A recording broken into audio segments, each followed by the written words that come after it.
Welcome to Norse Code, the #1 podcast for your Minnesota Vikings. I'm your host and producer. My name is James Pagoshnik. Thank you guys so much for listening. And at the other end of the tin cannon string, we have our analyst and co-host. You know him from numerous blogs and podcasts around the internet, most notably from Pro Football Network. He is Mr. Useful Human, Arif Hassan. Arif, I have some bad news. You've been benched for the next 2 weeks, and we're going to try out a rookie to see if it's going to work out. But you don't have to be at the facility anymore. Great. It would just be a distraction. So this is really the best for everybody if I am not here. You know, your cohorts here were talking before the season about how it's going to be a bit easy to go from like a pro football analyst Hall of Famer to another pro football Hall of Fame. Like, it was going to be easy. It was going to be nothing. What happened this year? What happened? Maybe Derek Carr was not a Hall of Fame. Nah, it's probably Josh McDaniels. Things can be two things here. Let's be perfectly clear. It's not Josh McDaniels. It's a non-zero chance McDaniels had something to do with this. Also, you could also say it's entirely possible that the man with the worst haircut in the history of the NFL, like, owners group, may have had something to do with it as well. I mean, there's a good chance that bowl cut Mark Davis, who I think so my understanding is that there's one barber he goes to. It's the barber he's gone to every day in his life. And it's in Oakland, so he has to fly there, and he's got a private jet. This is one of those things that is just is this real, or is this billionaire urban legend? Don't know. Also, probably the only owner who's not a billionaire. Either way. Wild. It is truly remarkable. I can't wait to see him on the Jets next. Wait, does he go to the Jets or does he go to the Colts? So I was talking with Trey Wingo on the Football Insiders podcast at Pro Football Network, and Trey brought up a fantastic idea. Carr is going to be difficult to trade because of his cap hit. Tom Brady doesn't want to play in Tampa Bay anymore, and he's difficult to trade because of his cap hit. Hey. Oh, no. Tom Brady can reunite with Josh McDaniels. He gets to throw to Devontae Adams and Hunter Renfrow.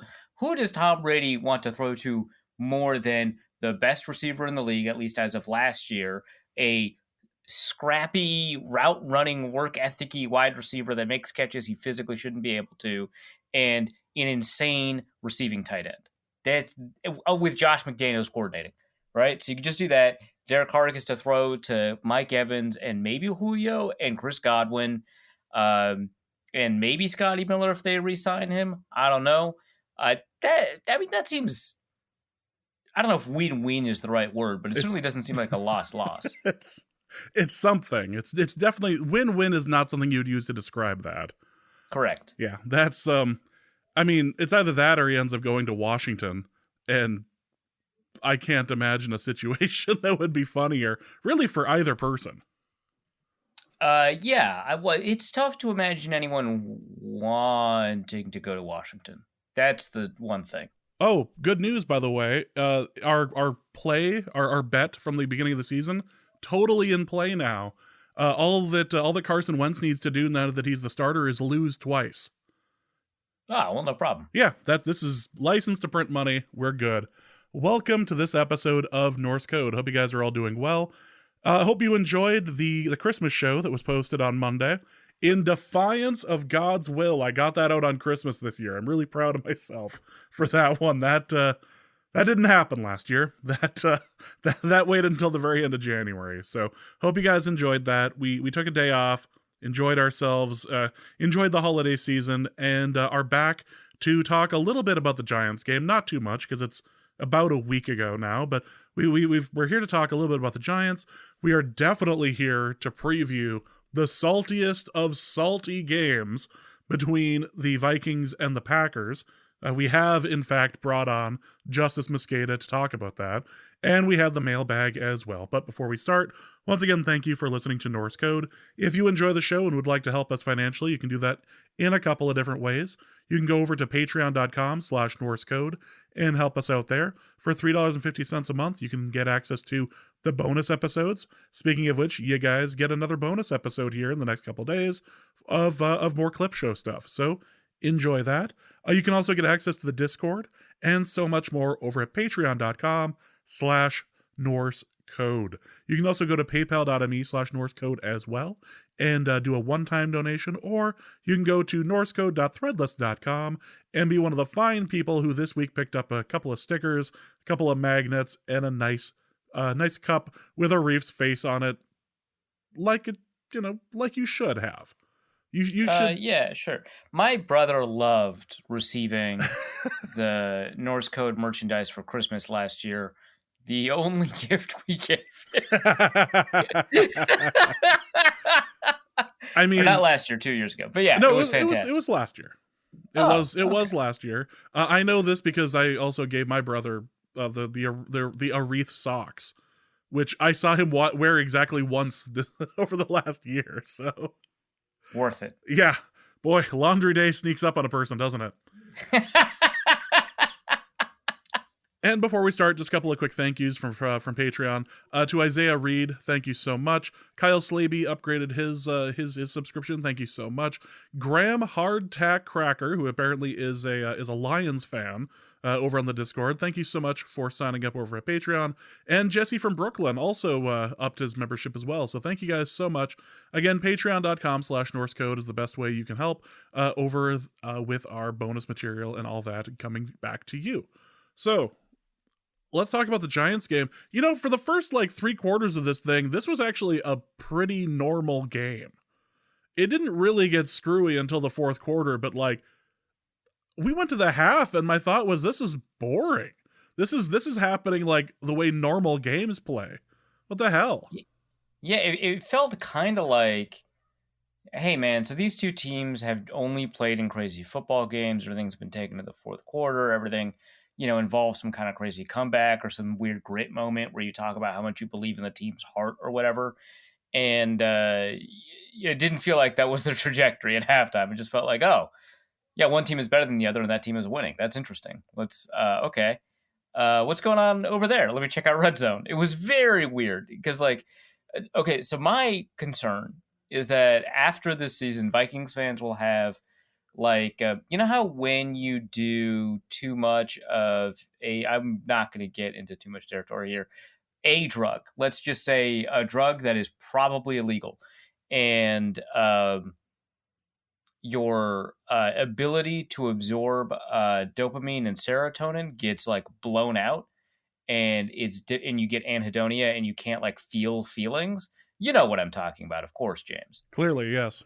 Yeah. So my concern is that those the Vikings fan excitement synapses, that's definitely what neurologists call that. And you don't have to look that up to fact check me. I should know there's at least one neurologist that there's at least one brain surgeon and at least one neurologist that emails questions into the show, and they'll know what I'm talking about. It's the excitement synapses. Those are going to get blown out by the end of the year, and Vikings fans will have no way to process a normal season, which could be next season. Who knows? So that's my concern, and that's kind of what this game felt like. It's just I'm so used to, the Colts game and the Bills game, and even the Bears game and the Jets game, right? That this what is this? This is just a team winning? What's going on? It was weird. Although I will say that my favorite part before everything went crazy was CJ Ham absolutely sending a defensive lineman, rather, into the shadow realm. Oh, yeah. Yeah, that ruled. That was one of those blocks I just kept watching because it was just so funny. Every single time he went by, he just cracked him. Yeah, just that has to obviously physically hurts, but it just has to gut you emotionally. Yeah. That keep happening. Meanwhile, you just watch CJ Ham just strutting by, just feeling like the biggest man on the entire field. Good for him on that. Well, let's talk a little bit about the game. Obviously, this came down to the last second. A record-setting field goal for the Vikings franchise. Greg Joseph now has number 1 and number 2 for longest field goal in Vikings history. Does that feel like wrong? It feels cursed, is what Yeah, it feels. that's what I mean. Like, it doesn't feel incorrect. I can believe that these statistics are. I mean, I saw the 61-yarder, right? But yeah, it feels unethical. It feels wrong. And watching Kevin O'Connell in the post game, in the locker room afterwards, talking about how this is why we let you kick it through it all this time, and this is why we let you work through it and get to this point. We're all really proud of you. We're just sitting there, just like, boy, I've said a lot of terrible things about Greg Joseph over the years. I feel weird about all of this, but at the same time, great. I mean, we were right. He sucked, but like he still has moments where he can absolutely surprise us. We were talking pre-show. I had 0% faith. Zero. None. Absence of. I was prepared for overtime. I had no belief that it was within the realm of possibilities. He's been horrendous past 50 for most of the season. This has not been his strong suit. Even the fact that it was indoors. Even the fact that, like, he's been on a bit of a roll lately. But no faith. And he knocks it through. 61 yards. So, like, as he lines up to kick, I'm just like, well, this is pretty unlikely. But, like, yeah, because we were talking about this before the show. And I was just like, normally I'd just be like, yeah, there's no way he's going to make it. This team just gives you all kinds of, this team, like, screw it, right? Like, there's no way he's going to make it, right?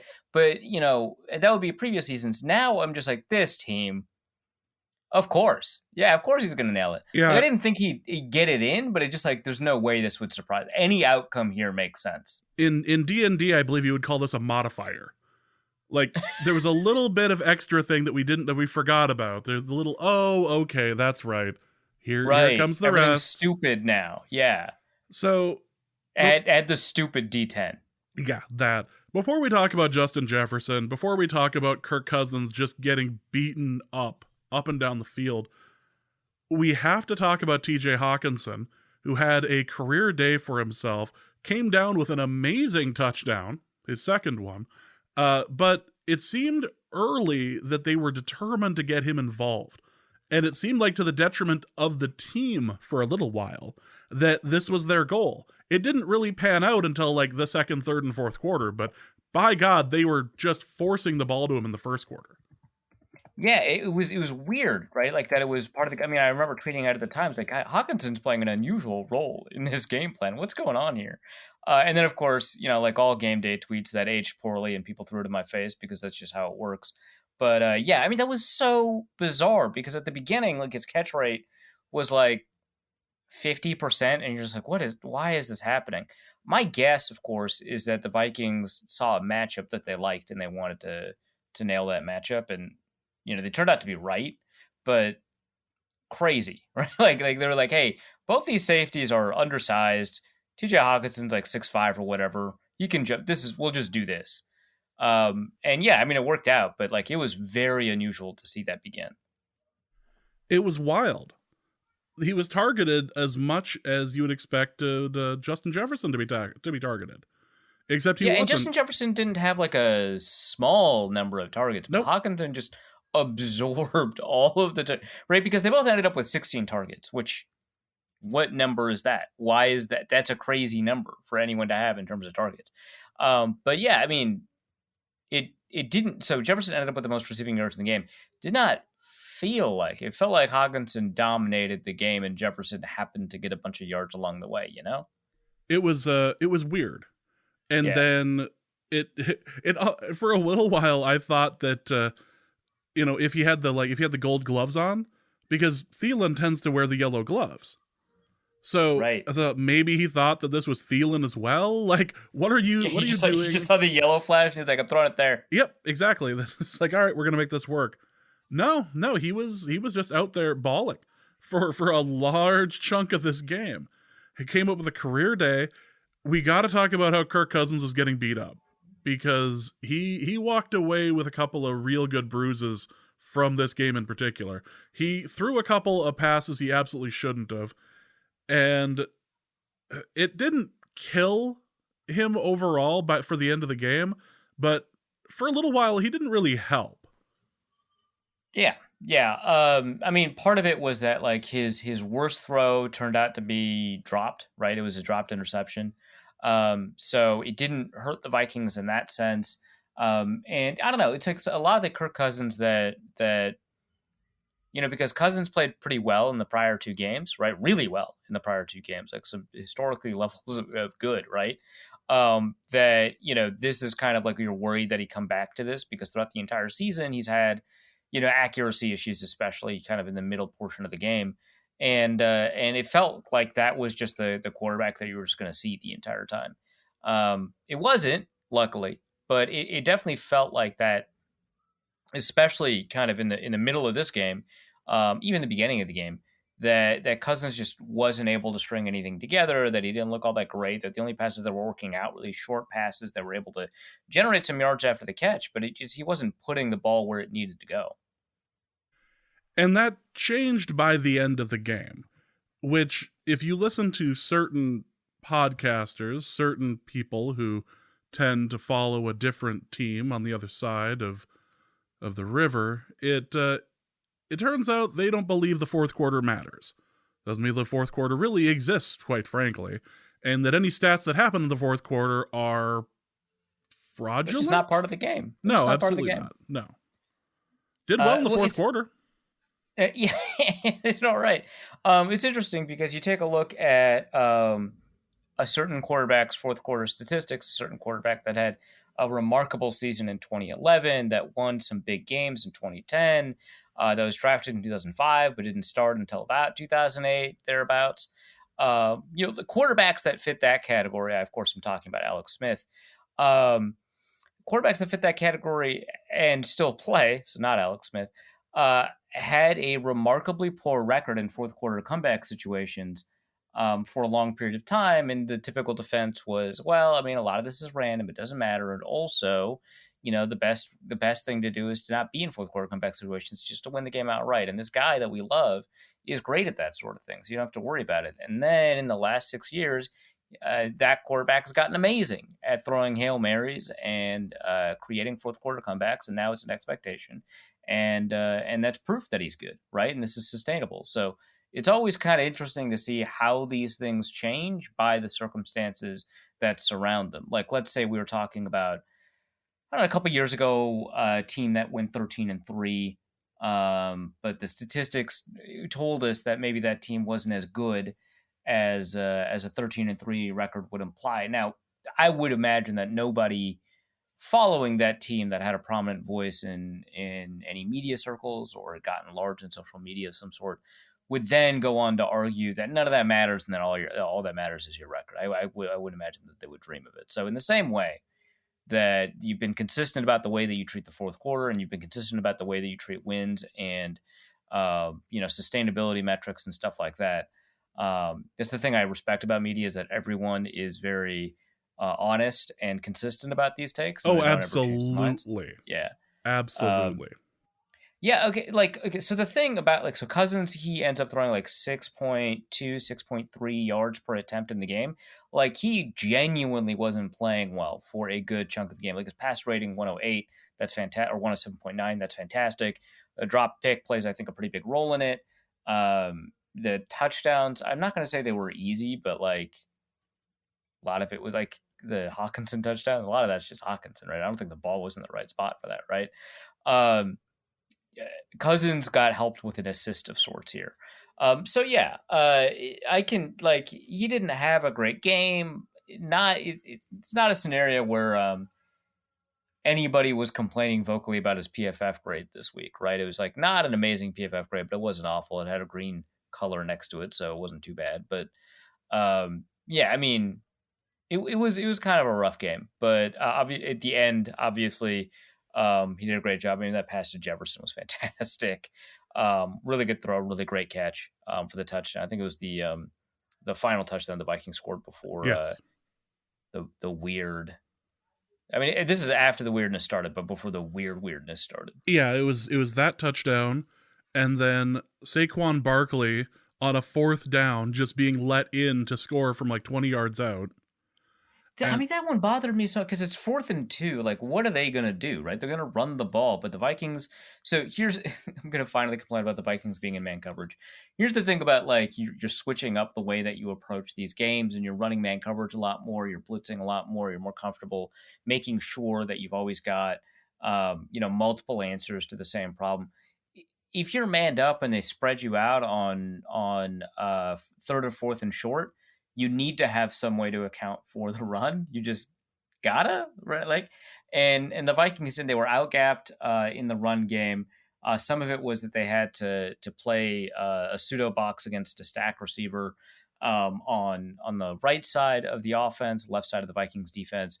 And that created, a situation where they were a little bit further away from the football, and they also knew that the Giants wanted to run read option here. So Jordan Hicks is the designated quarterback guy. So he essentially blitzes. It could have been a pass, right? But he essentially blitzes, and he attacks Daniel Jones, and he stays on Jones, and Jones is read optioning, right? He hands off the ball to Barkley, and the Giants have an extra gap, but also Kendricks just played it a little poorly. Like he should have gotten to the outside shoulder of the guard. And there's no one behind Kendricks. There just is not a person there, which is important. So instead of a 4th and 2 for 4 yards and a first down, it was 27 yards and a touchdown. remarkable. Yeah. So incredibly stupid. And you watch it as a Vikings fan and just went, oh, well, yeah, because why not? Of Yeah, course, I mean, this has to happen. yeah, they're going to get a 2-pointer, and I bet Justin Jefferson's going to get burned in the end zone. Oh, look, that happened too. Yep. So, I mean, we're tied now. We got a little less than 2 minutes. Sure, let's see if we can get within range. And Justin Jefferson, surprised that he didn't get tackled, gambled and won. He made a move, made it work, got a little bit further down the field, was able to get the ball to be spiked, and then Greg Joseph comes in. Here's the thing about the game that I feel is worth pointing out, and there's been a lot of fraud stuff this whole week, whatever. The Giants, despite some problems of their own, are like a playoff team this year. If they don't end up making it, they've at least been in the hunt like all year long. That's worth pointing out when you look at their defense and how the Vikings offense had to cope with it. And number two is, man, the Vikings defense once again did the bend but not break, but it's getting a little bit difficult to watch Patrick Peterson get burned in the end zone time and time again now. It's a lot. Like the Giants are, one of the teams that people at the beginning of the season identified as frauds, right? It's the Vikings, the Giants, the Jets. There's at least one other one. And all the other teams frauded away. They ended up going 500 following that, and or worse. And a lot of them are still in playoff position because there's not a lot of games in the season, and getting a bunch of wins early in the season sets you up pretty well to make the playoffs, even if you go 500 in the second half or whatever it is. So the Giants are, I would not argue, a great team or maybe even a good team, but they're an all right team that are in a position where being all right and having a little bit of luck puts you into the playoffs, and that's who the Vikings were playing against. That defense, remember the preview, they had a couple of injuries on defense. That defense still has, it's been helping Daniel Jones carry this receiverless team, as it were. It's been putting the Giants in positions where they can have these one-score games and win sometimes. So, the Vikings being able to burn them for 27 points, that's nice. It would have been nice if it was a bit more than that. The Giants defense is good, but not great. It's not, the Cowboys defense. Would have been nice to see something there. But yeah, it kind of another situation. The Vikings, went up against four great teams in a stretch that included the Cowboys, but it also included the Patriots, included some pretty good defenses, the Bills, right? And they came out, mostly on top. So, that tells us that they can find ways to score, but against, you hope for maybe a little bit more than 27 points that are set up off of a 61-yard field goal. Not the best win the Vikings have had this year, either from the perspective of convincing you that they're a great team. Like I think the Colts win kind of did that. Obviously, the Packers win way at the beginning of the season does that. We had to break out some optimism shotguns in the game recap for that Packers one, but also not one that felt like, man, they really got away with something, right? So, yeah, this game does not provide evidence that the Vikings are a great team. It also does not provide evidence that the Vikings are a bad team. The game appeared before us, and because it was a Vikings game, necessitated some crazy stuff at the end.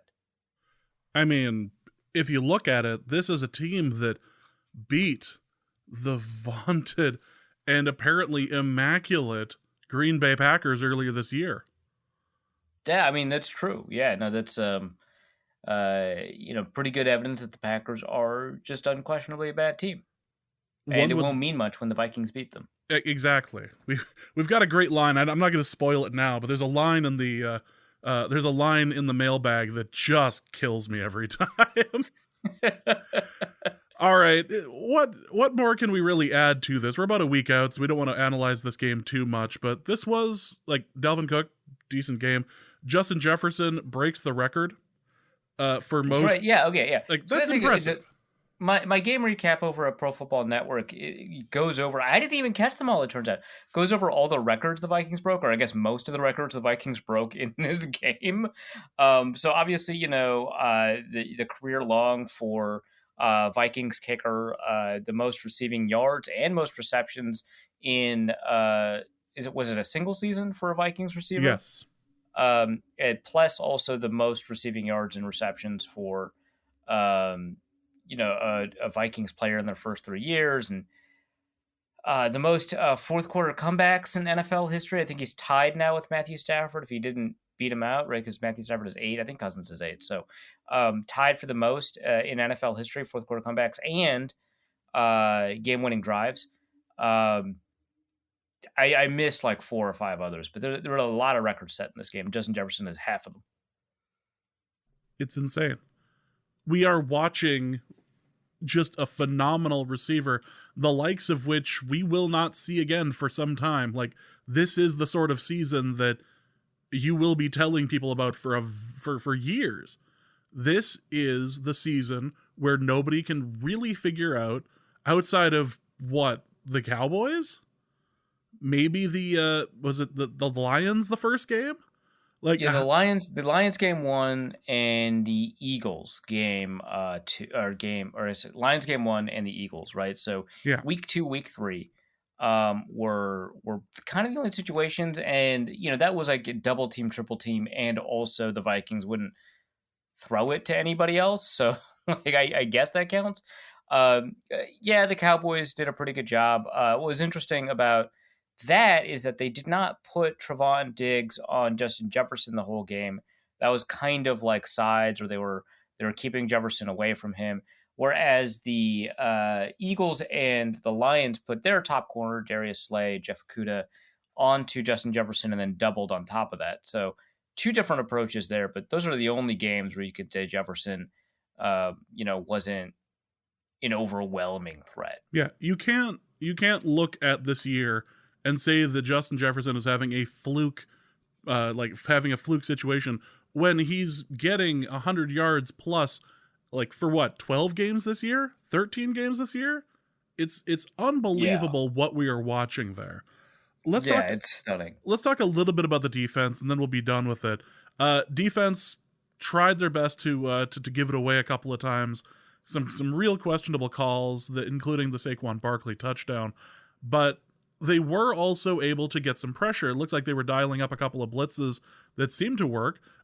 Daniel Jones seemed inspired to try to throw try to throw a shoulder in at one point. Yeah. It's like, but the thing is, he's kind of a big dude. He's like 250, 260, 6'4", 6'5". Like, he's kind of like Andrew Luck, Cam Newton in that, most of the time, if he's running through you, it's going to hurt. Unless you're Josh Metellus. Unless you're Josh Metellus, who just looked at him and went, puny God. Like, what are you doing? I don't understand this guy, man. He's like playing nickel corner as the slot guy, and he's also just just wrecking quarterbacks that are built like Cam Newton. Like, what are you doing? What? Yep, we had that, and then it turned into situations with a blocked punt, a great interception with Patrick Peterson, an even better celebration by Patrick Peterson, and that was right Oh after yeah, he had just drawn a big penalty as well. yeah. So it was like exculpatory, really. Yeah, rather, let me take that back. He drew the penalty, and then he went out and immediately the next play got the count perfect and was in for most of the sack. So Yeah, it yeah. was remarkable. Like one play after that, he was immediately doing that, and then shortly thereafter, he ends up getting the pick. Like it was gorgeous. Yeah, this was a game, and I don't know if we're all going to survive this ride, but it sure as hell is fun. Yeah, and on the defensive side, it's important to note that Danielle Hunter was absolutely phenomenal. Absolutely phenomenal.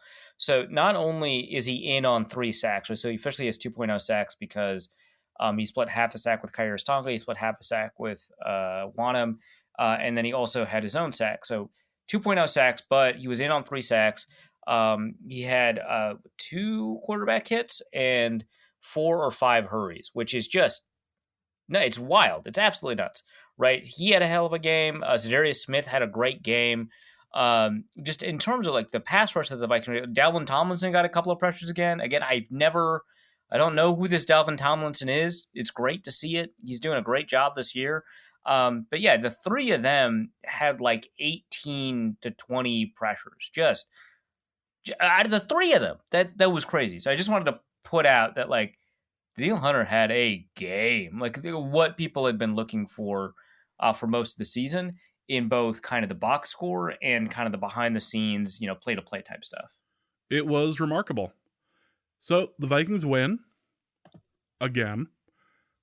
They now go to Green Bay once more. It, as is tradition. Now they will head over to Green Bay, Wisconsin, and have their I would call it their Super Bowl, but because they won against the Giants, they are now the ones that hold the linear Super Bowl trophy. So yeah, well, yeah, because the Giants completed the Giants forced a split of the linear Super Bowl. They put it into fractional Super Bowls, and then they grabbed those fractions back, and so they had the whole Super Bowl. And then the Vikings took it back from them in linear Super Bowl fashion. That's just the way it works. But no, I mean, we've discussed this before. It is possible to have 2 Lombardis in the same season. It is possible. And in theory, 3, but the only reason that the first 2 are possible is because the third is not, right? Because the Vikings don't have a ring. That's why this is their Super Bowl. And I would say that beating the Packers will be, until Packers fans stop saying it, their Super Bowl, right? And so I think it's your second. You could have 2 rings. Justice actually brought this up that if the Packers beat the Vikings, he admitted that he didn't say it's their Super Bowl. He admitted it's half their Super Bowl. So they've had 3 Super Bowls this season. Come on.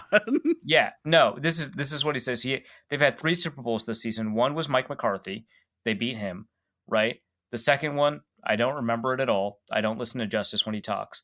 The third one is the Vikings. And I was like, what do you mean? He's like, well, okay, so Packers fans want to beat the Vikings here, and then they want to beat the Vikings in the playoffs. That's how it has to happen. And I was like, oh, so it's like half a Super Bowl. Like he doesn't know about the fractional Super Bowl thing, right? And he's like, well, I don't know. It's, you're all about to listen to it. But yeah, he basically admitted that this is a key part of the Packers Super Bowl this year. So we got him to admit that this game is kind of the Packers Super Bowl, just because of how abysmal the Packers have been this season and how infuriating and frustrating it has been for Packers fans to watch it. They just want to beat the Vikings. But because they're Packer brained, they also have to beat the Vikings in the playoffs, which is rich because it assumes they'll get there. It is wonderful to think the Vikings could end the Green Bay's, hopes and dreams this year in one fell swoop. Indeed. I'm good with that. Before we get into that, fun stat of the day. And we used to do stat of the week, and we don't do that anymore because That was a long time ago. That was a Wow. long time ago. Long-time listeners remember Dusty destroying stat of the week every episode with numbers that didn't exist. It didn't work. Well, here's the fun stat of the week. Aaron Rodgers doesn't get beaten twice in a season often. Mm-hmm. It does not happen often. The last quarterback to do it, to beat Aaron Rodgers twice in one season, Brett Favre.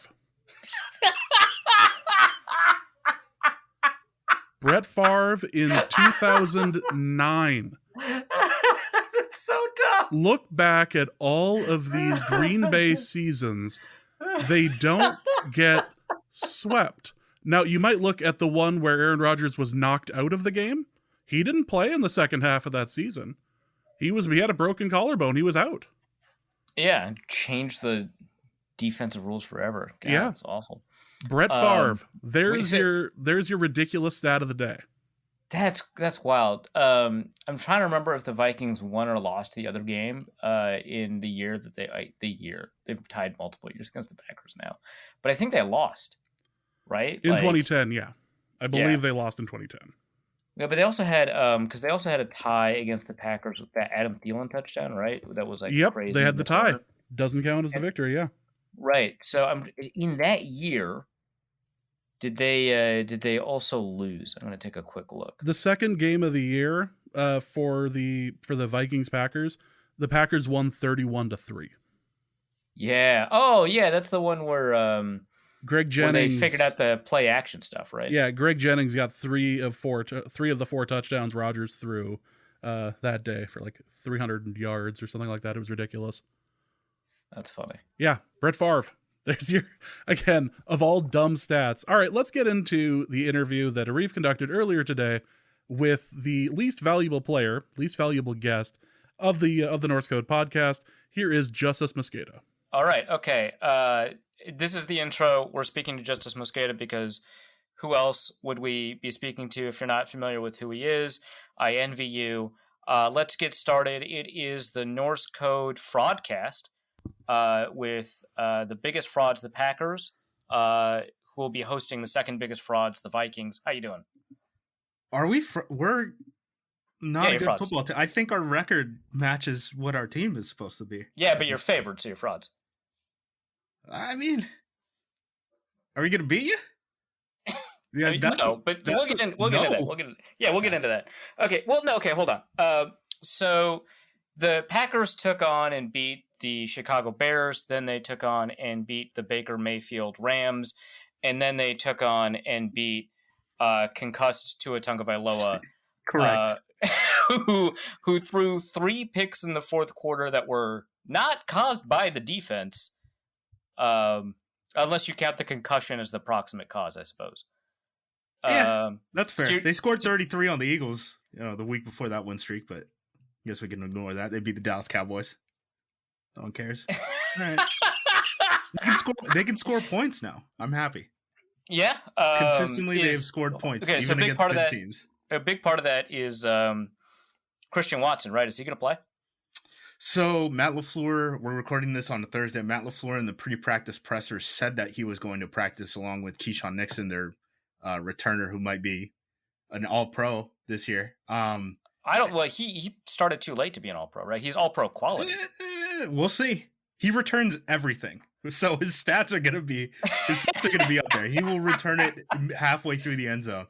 But neither of them actually ended up practicing, so yeah. They're taking a longer rest. We'll setbacks then. Got it. Good to know. We'll see. I mean, the Packers are super conservative with their injury stuff. No, that's true. That's true. Mercedes Lewis didn't practice today because he's 80. Yeah, that's just a vet day. Yeah, that's normal. Aaron Rodgers didn't practice. What happened? He was limited today. He didn't practice on Wednesday. It seemed like there was just some inflammation in his knee from the flight back from Miami. Chakras, right? Yeah, it was a chakra day. Yeah, it's a chakra day. Cool. Okay, so how good do you think the Packers are? Just like generally. I think they're super average. Okay. I think they're very average. Other than run defense, where they're bad, I think their offense is trending out of average. Is probably the best way to kind of put it. Okay, you're a numbers guy. Yes. Much to your own chagrin. Um, how much can you trust like trends?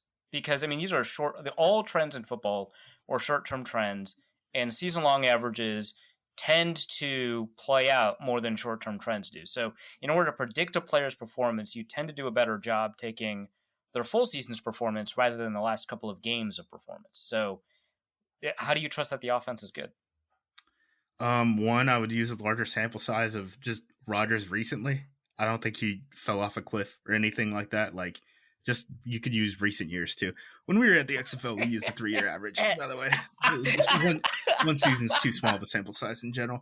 The other thing I would say is, the hashtag narratives. Like, it makes sense why the Packers are getting better now. The Packers were terrible specifically against man defense when you look at the stats and stuff. In the first half of the season, they scored over 22 points just twice in the first 9 weeks of the year, and one of those games was in overtime against the New England Patriots.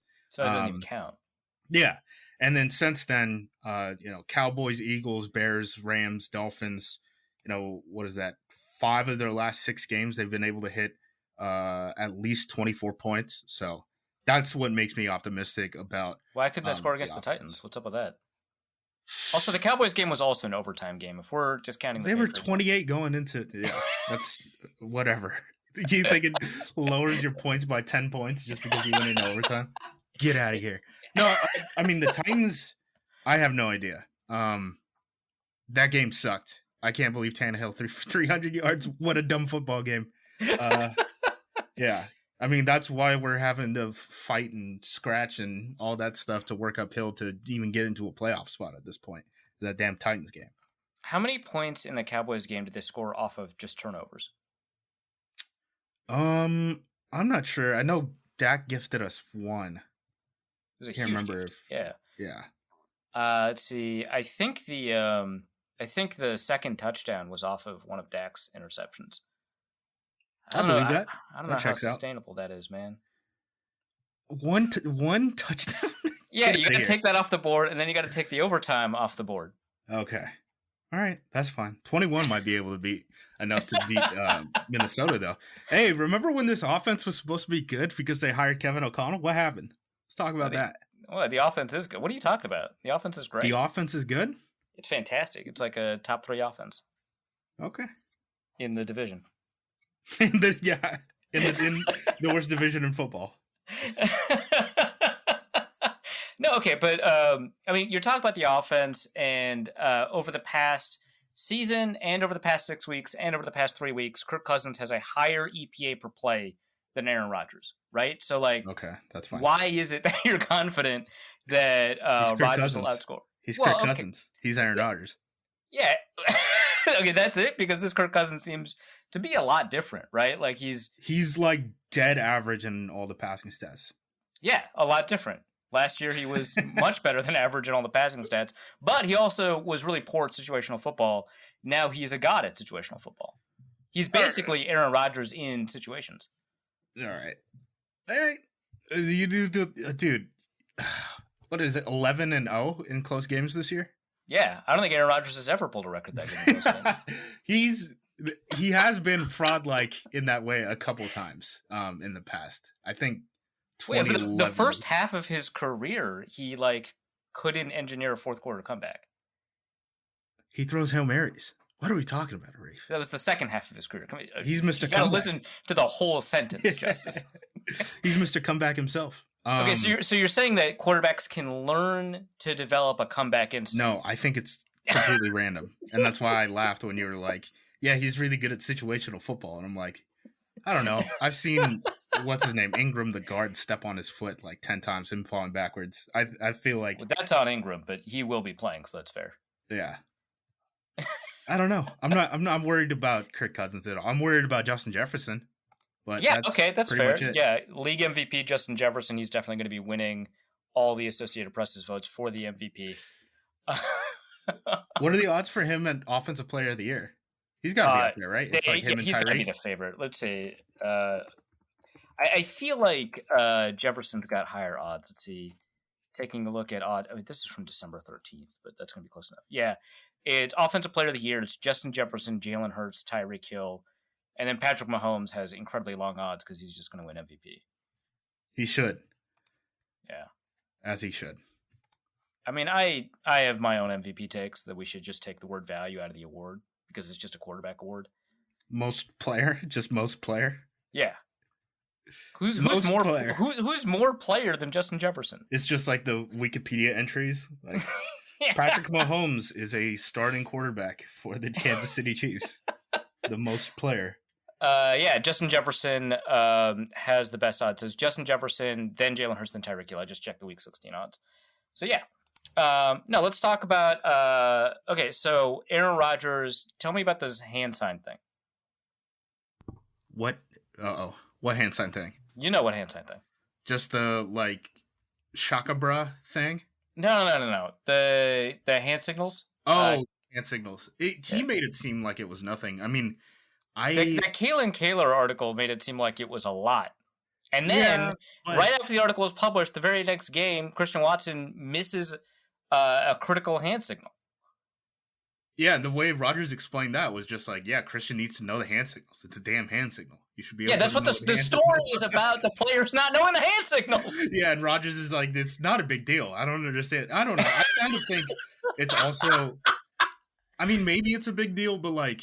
Okay, so Rodgers doesn't teach the players the hand signals. They just have to pick it up organically. He doesn't tell the coaches what the hand signals are. The players have to tell the coaches what routes they're supposed to run when they are told they ran the wrong route because the coaches don't know the hand signals. And Rodgers won't even teach it during training camp. It has to be taught during Rodgers the is season. Barely there in camp anyway, so that's not really a worry. That's not good either, man. But yeah, I mean, you got two rookie receivers. He's like, yeah, I don't need to worry about this. I'm just gonna be throwing to Randall Cobb the whole game. On third downs, at the very least, he will be. I don't know. I kind of think it's not that big of a deal. Like, signals are things that you protect. Like, I just know. I don't know. I know a lot of people who work in college football right now, and like the steps that they take to protect those things. Like, there are entire teams in college football that don't have playbooks. No, I understand. Like, I mean, at all. Cliff Kingsbury was one of them. Yeah, well, like a lot of teams that do unique things, like. No, I understand you. Like, so, like, teams will have multiple signs. They'll have two backup quarterbacks relaying signs at the same time that are not on the actual physical sign. They'll put up sheets so that the box can't get a look at it because there's people in the box trying to spot which signals and relay it down. Like, questionably, I guess, against the rules. I don't know. But that's how college football works. Everything is questionably against the rules. I get it. I understand how important this stuff is. But, like, signals lose their utility when the intended communicant doesn't know what they are. Yeah, but at the same time, you got to protect them. So against the Giants, right? It doesn't mean anything if they're secret from your own players. Well, so they're incredibly protected. I agree. No one knows what they mean. So Rodgers did a thing, that goal line play against the Giants to, I think it was to potentially put them up in London, if not tie the game. And he did this little thing where he, like, adjusts his shoulder, adjusts the jersey on his right shoulder, right?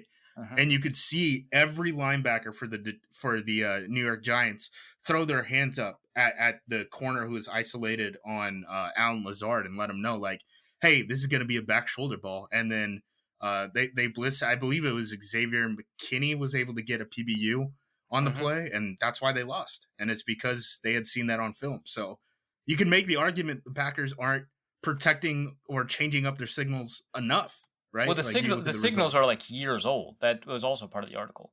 So yeah, the other team knows what they are, but his own players don't. That's the worst possible world to be in.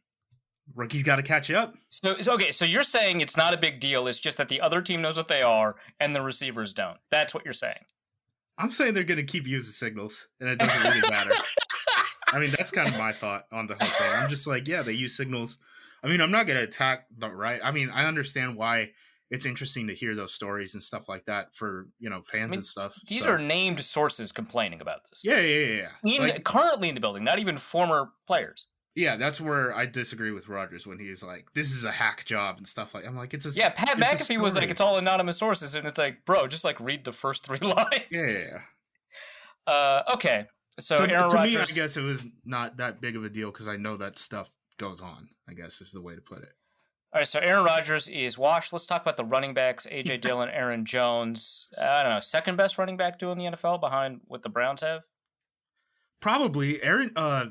So Aaron Jones is kind of just dealing with a whole lot of like little injuries right now. Is probably the best way to put it, and it changes. Like sometimes he it's is a running back.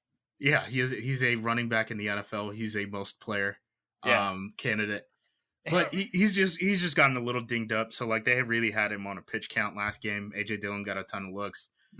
Dillon.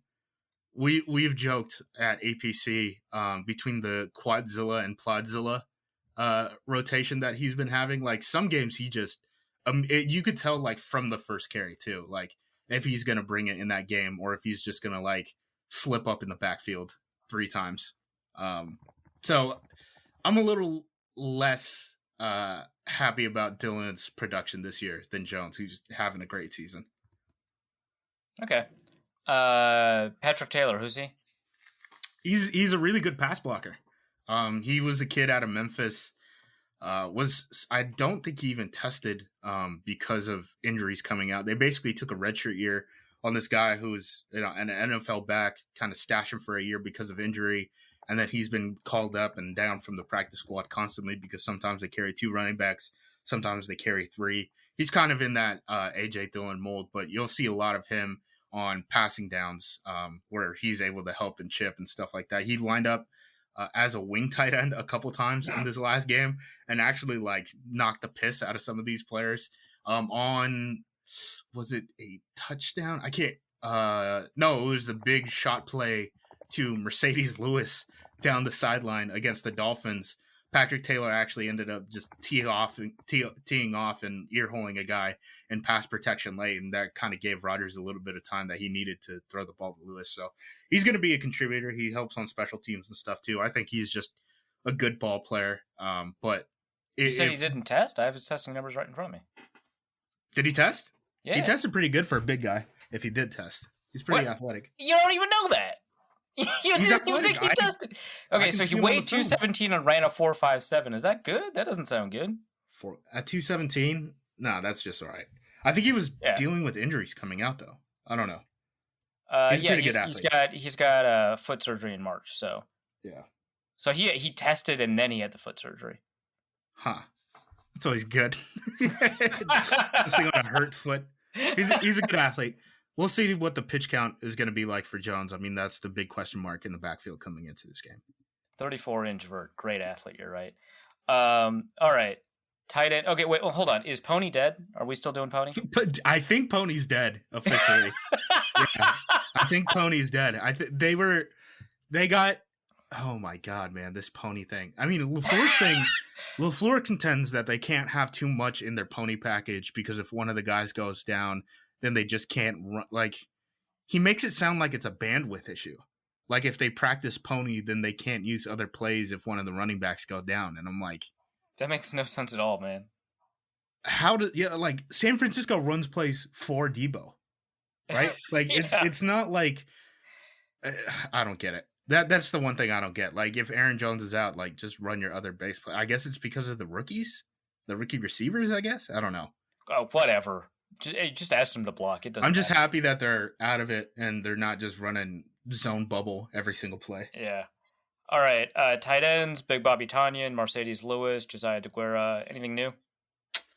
Not really. Other than they've been getting Mercedes involved more recently. Like, even outside of that shot play, like at the goal line, they've been throwing to him a good bunch. But I think that stuff's all game planned. So who knows if that will translate. Yeah. Bobby Tonyan's been blocking a ton this year just because of basically he ends up having to help chip block anytime a backup offensive tackle comes into the game. And like constantly now. This year it's just been one thing or another. I mean, now it's the appendectomy with Box. So So okay, who is going to be playing on the offensive line? Is Bach in? He's on the injury report. Yeah, Bach's been limited back-to-back practices. First time he's practiced since the Friday of week 13 against Chicago. He had an emergency appendectomy. I would assume he's going to go, honestly. I would assume that he's going to go. So I think left to right, the offensive line will be Bach, Elton Jenkins, Josh Myers, John Runyon Jr., and then Josh Nyman, who is also on the injury report for a shoulder injury, but he was limited in back-to-back practices too. The sixth guy off the bench would be Zach Tom, the 4th-round rookie, who's actually been doing pretty good. Yeah, he's all right. Great pass blocker, is maybe 300 pounds right now is the big thing. I mean, he can kind of get ran through by some of these bigger guys, and that worries me a lot if he goes against Zadarius. Yeah. Yeah. Also, the length of Donnell Hunter, like that's it's pretty thing too.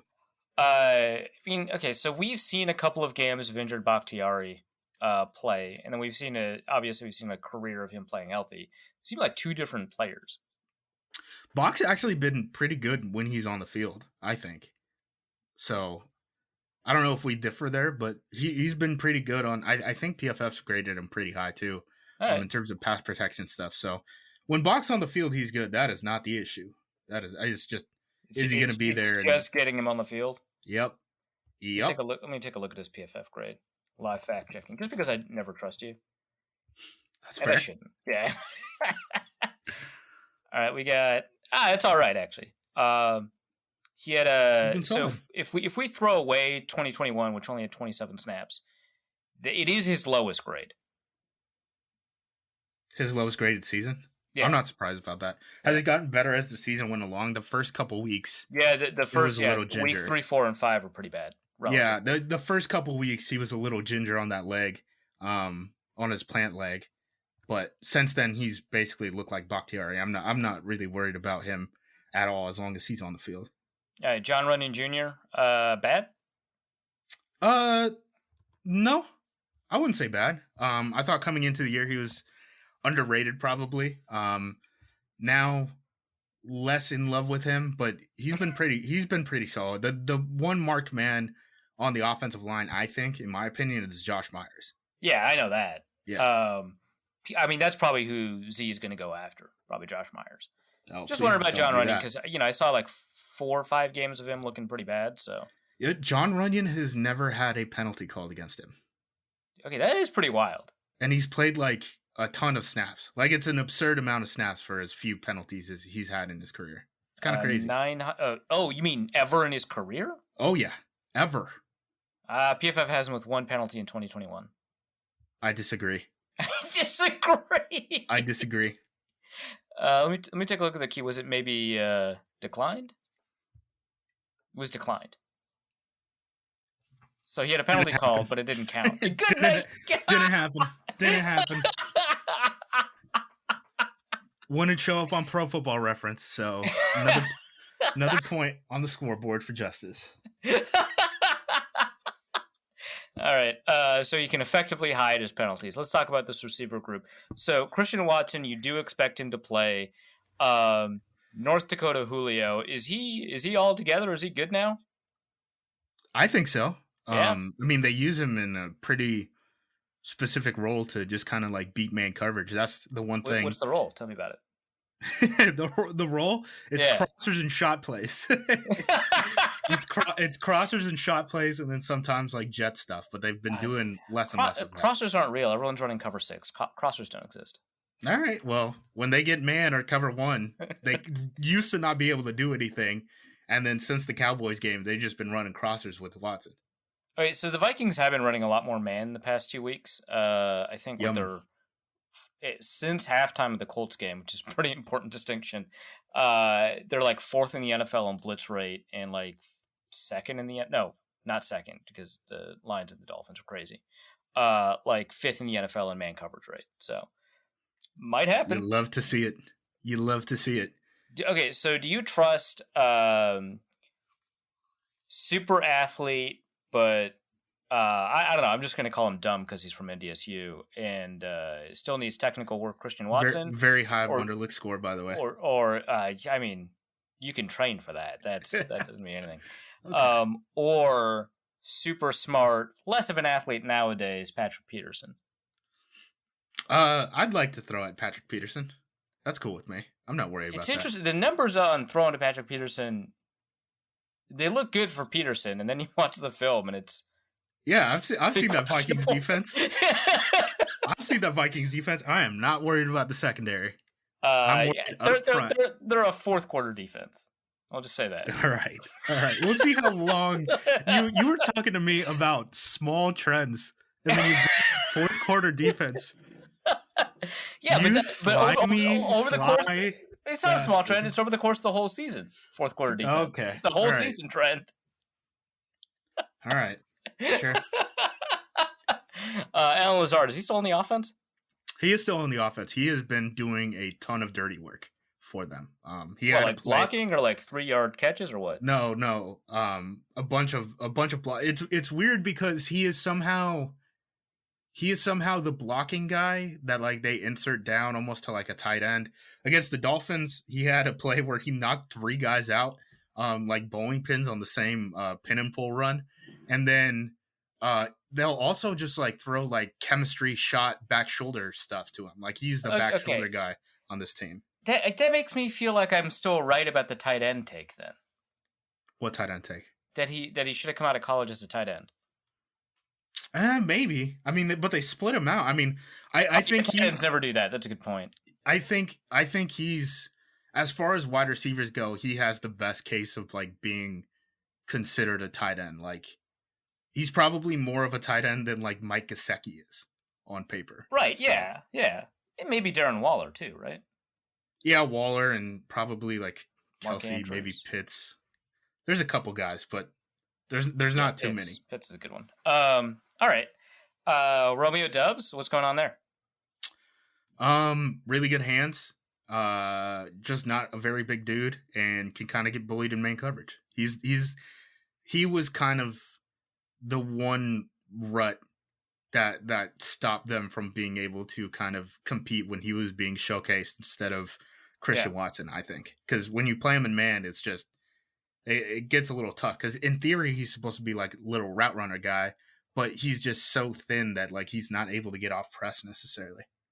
It felt like that they wanted to go in that direction when the Watson thing wasn't working out, and they were comfortable with who he was as a player. Yeah. In order to feature him, and it just like that particular issue, the physicality, the size thing, it just made it impossible. Yeah, and he's still a good route runner when it comes to like if he's getting off coverage and you need to have him run like a double move or something like that, he can do that. He's a really clean catcher of the football, so he gets like some of the stuff that you see Aaron Rodgers throw to like Randall Cobb over the middle on third down. He'll do that like on base downs for them, basically. But yeah, I mean, getting up in his face and playing press in that way, that's like his Achilles heel right now. It's like the opposite of Christian Watson then. Yeah, kind of. I mean, I don't think he's slow. Right, yeah, no, they're both but he's fast, definitely not like a crazy burner or anything like that. So they complement each other. Yeah. In theory, like as this team develops, maybe when they're competitive in 2024. Okay. we can do a lot of stuff with the cap space next year. Well, tell me, what can you do with the cap space next year? What's going on? Push everyone's money forward and worry about it for another day. Are you franchising Jordan Love? How's that working? Or not? He's not franchising. Are you going to do the 5th-year option on him? They've already said that they're going to. They already said that they were going. Yeah, they said they've seen enough. Yeah. I mean, they're going to play it, dude. They're going to play it where Jordan Love is under contract, rookie year deal next year. The year after that's 5th-year option. And then the year after that, we're talking about a potential franchise tag. This guy's life is hell. All right. He can't do a damn thing. What's he going to do? Say, I'm not going to show up to OTAs? Neither's Aaron. Neither's Aaron. So when Rodgers forces his way out to the Jets, you think Jordan Love's going to be ready? Come on, Matt LaFleur is there, right? Mike can vouch for Aaron Rodgers. Aaron Rodgers this week was saying that you can't fact check him with Reuters because he knows where Reuters funding comes from. Do you think he's perfect for New York? Oh my gosh! Do you think that man is going to go anywhere near a New York Times building? No chance. Well, I mean, it doesn't matter, right? He could be at a New York Post building. All right. He'll be perfectly at home with I the don't think New New York York's his vibe. Post. Probably not. I think there's a But- better chance of Vegas, and I still think that's like a 0% chance.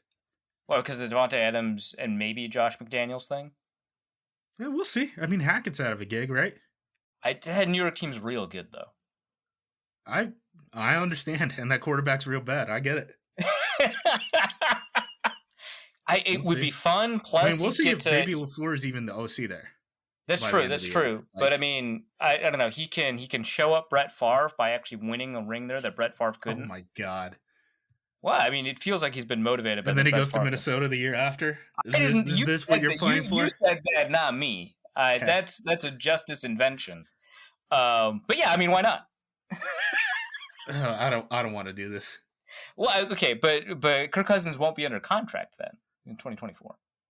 It's You perfect. guys will give him another extension. Don't you worry. Don't you say one you bit about guys? that. I'm not giving anyone an extension. I don't have that kind of money. Well, You're an the owner. That's Vikings different. will.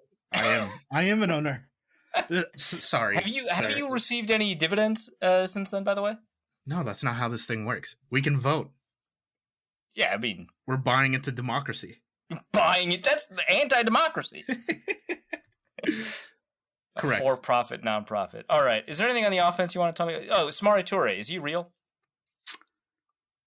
I mean, He if had like Watson doesn't go, he'll probably get a couple snaps, but He had a couple hasn't games where he done like much. showed up, right? Like it felt kind of interesting. yeah, but that was when they were dealing with a lot of wide receiver injuries. He's Mhm. kind of fallen out of sight, out of mind as of recently. But I'm sure if Watson doesn't go, just in terms of just the numbers at wide receiver, he'll probably get a couple snaps. But Are you it's worried not about like he's gonna be Watson's featured. long-term health? I think he's had more games injured than healthy over the past 3 years. He's had 3 knee surgeries.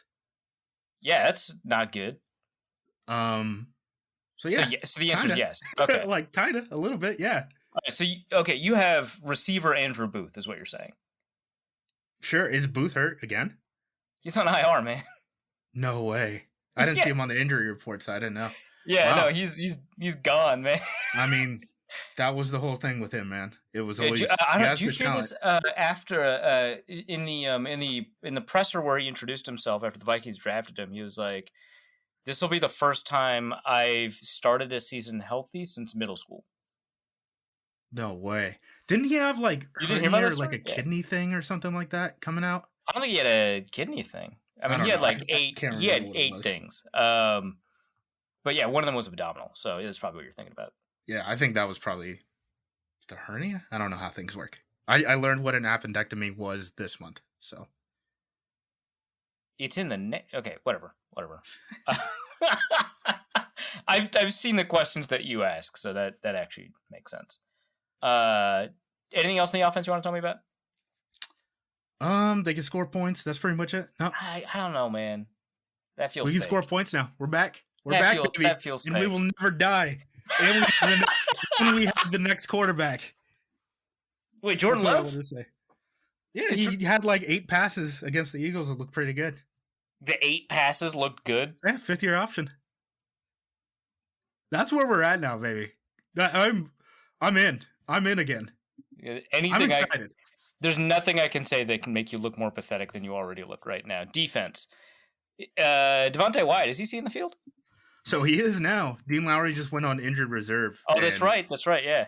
So Wyatt got a career high 24 snaps in this past game on defense. Wyatt was a guy who's been flashing consistently through the year, or through the second half of the season, I should say. But he's only been getting like 5 snaps a game. So we're going to get an extended look at him for the first time against the Vikings. I mean, they really don't have even one more body at the end. I mean, it's going to be Jaron Reed, Devontae Wyatt at end, Kenny Clark at nose, TJ Slayton is their backup nose. And then the only other guy that they have rostered on the team right now is Jonathan Ford, who's the 3rd string nose who hasn't been active for a single game. So Yeah, he was drafted in the 7th round this year, right? yeah, we've had a reoccurring bit at APC about like what does he do here? Like, why is this guy still on the team? Everyone else has at least like played in a game, and then it's just Jonathan Ford hanging out. So I think they're gonna like use a practice. They probably are gonna on Saturday call up Chris Slayton from the practice squad to just be eligible for the game? Syracuse, right? Yep. That's a sicko thing that you knew that. I didn't even know that when he did. Syracuse just played the Gophers, so I'm going to use that as my excuse. Pinstripe Bowl, right? Yeah, the big one. Yeah, huge bowl game. My Ducks also played in a baseball stadium. I didn't know it.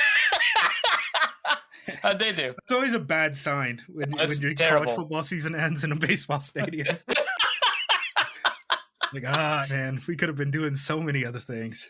I mean, the Ducks had goals this year, right? Like that's the worst part. I mean, well, Pac-12, yeah. I guess, yeah, they fell one game short of making Pac-12 championship game, but USC opened the door too. Yeah, but I mean, Bo Nix was our starting quarterback, man. I don't know okay, if I fair enough. Yeah, I have expectations coming into this year. I'm just saying they had goals. All right. Okay, so this defensive line remarkably, I guess, injured, right?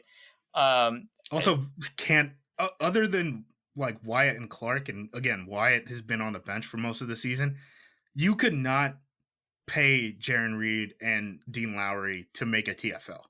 It's absurd how many snaps they played was how little impact. And now Jaron Reed is probably coming off of his biggest impact game against the Miami Dolphins, where he even forced a forced fumble. And then Devontae Wyatt is now injected into the defensive line. So we're like more optimistic after the Dean Lowry injury than we've been the entire season. But yeah, it's still not good. And it's really like it's one injury away from like if you could use two tight ends the entire game and just maul us. Good to know. I don't know if Irv Smith is going to be activated from IR, so that's probably not going to happen. Preston Smith's looking pretty good. Yeah, he's solid, and kind of like the surprise of the season is kind of the outside linebacker depth that the team had going into the season. You didn't trust the draft pick, right? Kingsley, whatever. Well, actually, did I not trust him? I kind of liked him coming out. I mean, it was like it was a relative thing with the 5th round pick. Like he was mocked as a 2nd rounder. Like I thought this was solid. He was a little light though, and it still kind of shows up. But he's been pretty solid. And then they picked up Justin Hollins off of waivers, which it sounds dumb, but he's such a step ahead of Tipanalia and Jonathan Garvin that like him being the 3rd outside linebacker now that Rashawn Gary is out has like actually given them like viable pass rusher snaps, and that's all they were asking for because Garvin and Tipa just bring nothing to the table. Tipa just got released off of injured reserve this past week, and Jonathan Garvin is just a special teams outside linebacker now, which is like a role they don't use anyone other than Garvin in. Okay. But at least he's on the field, unlike Jonathan Ford. So, okay, Devondre Campbell is phenomenal. Quay Walker's been playing really well. Well, I would contend on both of those. Every Packers fan just screamed hearing this. This is great. I love this. Devondre's been a roller coaster all year, and so is Quay. I mean, Quay will do something crazy like tip a pass that he has no right tipping at all, and then he'll just get mowed over when he's a drop down guy on the line of scrimmage the very next play. So I think the outside linebackers are very, very shaky right now. Okay, so what happened to Devondre Campbell? He just had the one season in him? Dude, I have no idea. People have said, like, I don't know. It's just kind of like the weak narrative, I would say, of like, oh, he was in a contract year and got paid. But, like, they named him a team captain over Jair Alexander and stuff. So, I mean, I don't think he mailed it in or anything. All right, so my take from way back that he's just Paul Warlow is correct. He's a much better athlete than Paul Warlow. Yeah, I think I said fast Paul Warlow. I don't remember what I told Chuck. Well, that's a huge difference. Okay, so Devondre Campbell's... Okay, so I did not love the Quay Walker pick. You pushed back. You said you liked him a lot because... I'm trying to remember the quote. You actually watch film, I think was something along those lines. How do you feel about that? Is he still worth a 1st round pick if he's been playing this poorly, inconsistently maybe? Inconsistently, yeah, because he's a crazy super athlete. I mean, it is what it is. Like he was also kind of sprung into a role they weren't expecting him to fill at certain points too, because Campbell went down with an injury. So like rookie Quay Walker was having to be the green dot next to Chris Barnes and Isaiah McDuffie, their other inside linebackers. Yeah, don't forget Eric Wilson, former Viking. Yeah, former Viking. He's a special teams ace for them. Yeah, I don't even know. He's a great special teamer. Yeah, he shouldn't even. He's one of those guys. There's a couple safeties too, like Dalton Levitt and stuff like that, where it's like they shouldn't even have a position other than like this dude plays every single special teams. That's who Eric Wilson is. You got to figure out which meeting room to go to. That's yeah, exactly. All right, Jair. Okay, so the Packers still play sides, right, with the corners. Yep.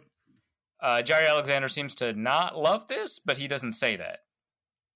He says it sometimes. Okay, so he said it after the Vikings game, and he was like, "You could have put me on Justin Jefferson the entire game. I would have been okay with that." All right, so I've seen enough Nick Olson tweets. Do you even know who Nick Olson is? Nick Olson. He's a Vikings Is he a Twitter media guy. member? Yeah. No. He's not a media member. He's a Vikings Twitter guy. Where he just has a bunch of clips of Justin Jefferson beating Jair Alexander man coverage. I believe it. I mean, Jair's gotten got in this season more than I've seen him before, and maybe it's. I mean, I don't think is that a Joe Barry problem? I don't know. It's hard to say because sometimes it's just like Terry McLaurin just mossing him, and it's like, okay, well that's Terry. That's not a scheme. That's not a scheme problem. Well, it's always good wide receivers. It's not like he's getting got by bad guys. But that makes Jair Alexander sound like just a good corner then. That's how I would explain this season. Yeah. Okay. And I'm actually kind of surprised he's our only Pro Bowler. Like Aaron Jones has been a better player than Jair Alexander has been this year, for example. Who's the best player on the team? I think it's Aaron Jones. Yeah. Man, this says a lot about Rodgers. I think we know where we are with Rodgers then. All right. He's had like 3 injuries now. Oh, sure. Okay, so the cornerback group, Jair Alexander, Rasul Douglas still, right? Yep. And who's playing next? Question mark. So Keyshawn's been slotted in as the nickel corner recently, but now, who knows what's going on with the groin injury. He's missed back-to-back days. They were optimistic he could play. Who knows? Maybe they just keep him off of special teams and try to keep him rested, which would be a big win because he can he could take a kick return from the end zone to the 30 consistently. Yeah. So at this point, what they did last game, which was they had a really weird game last game in the secondary. They started with Adrian Amos and Rudy Ford, benched Rudy Ford for Darnell Savage. What? And then when Keyshawn got hurt, they ended up using Tariq Carpenter and Ennis Gaines, 2 guys who were Ennis Gaines was actually brought up from the practice squad in season. I've never heard of this. Ennis Gaines? TCU kid. He was another guy who got hurt, and then they like redshirted him. He's kind of like a strong safety type of guy. But they used those 2 safeties in the nickel role. I knew that Chris Slayton was from Syracuse, and I've never heard of Ennis Gaines. Yeah. All right. Okay. So those are like potential. I mean, I don't even know. I think their best approach might be to, like, if you're going to start Savage at safety, then in nickel looks, use Ford as the other safety and then have Savage play the nickel. Might be the best way to do it, but I don't know. We haven't seen that on film. Which is different than when the Packers used to put 3 safeties on the field because that was a dime look. They put someone in at linebacker. Yes. Yeah. And then it would be Adrian Amos playing inside linebacker, basically. Yeah. They don't really play dime anymore. That's kind of gone out the window. Wasn't there a safety Black, something like that played a lot in the dime package? Yeah. Black. He wasn't very good. He ended up not getting an RFA tag placed on him and spent like 2 weeks with the Giants this offseason. That was rough. Okay, so Rudy Ford, Darnell Savage. I've always been a fan of Darnell Savage. I think that he has a lot of talent. What happened, man? A lot of untapped talent. Still hasn't been tapped. I don't know if Joe Barry's the guy to tap it. That's the issue. I mean, well, that and that he was drafted to play in Mike Pettine's scheme, which would have put him in more man coverage looks, right? And now he's having to be a zone corner where, especially in this quarters system where you're supposed to fit the run pretty consistently. And it just hasn't been a good fit. And he hasn't taken those steps in progression. I think he's still kind of the same guy that he's always been. But I mean, he was just benched recently and they still have him on the hook for a 5th-year option next year. So how do you solve a problem like Joe Barry? Cut him. Fire his ass. Bring in Jim Leonard.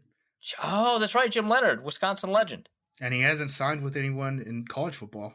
And those signings have happened. Like What's the Illinois deal hired with the that? I don't DC and understand. stuff. So You know what's going on there? with Jim Leonard, I think he's getting a look at the league. He's going to be in the NFL next year. I'd put my money on that. Yeah, with the Packers. I think they're an option. He was he wasn't a Patton guy, was he? Was he? Yes, like he was. Yeah, he was a Patton guy. The big one he'd travel around with Patton and like teach Patton's scheme to the rest of the players, if I remember correctly. Yeah. The big thing that I was worried about was maybe Illinois was going to hire him as DC. Because last year he played under Brett Bielema, and Brett Bielema's DC just got hired to be Purdue's head coach. They're a pretty loaded team on the defensive side. They ended up making a hire.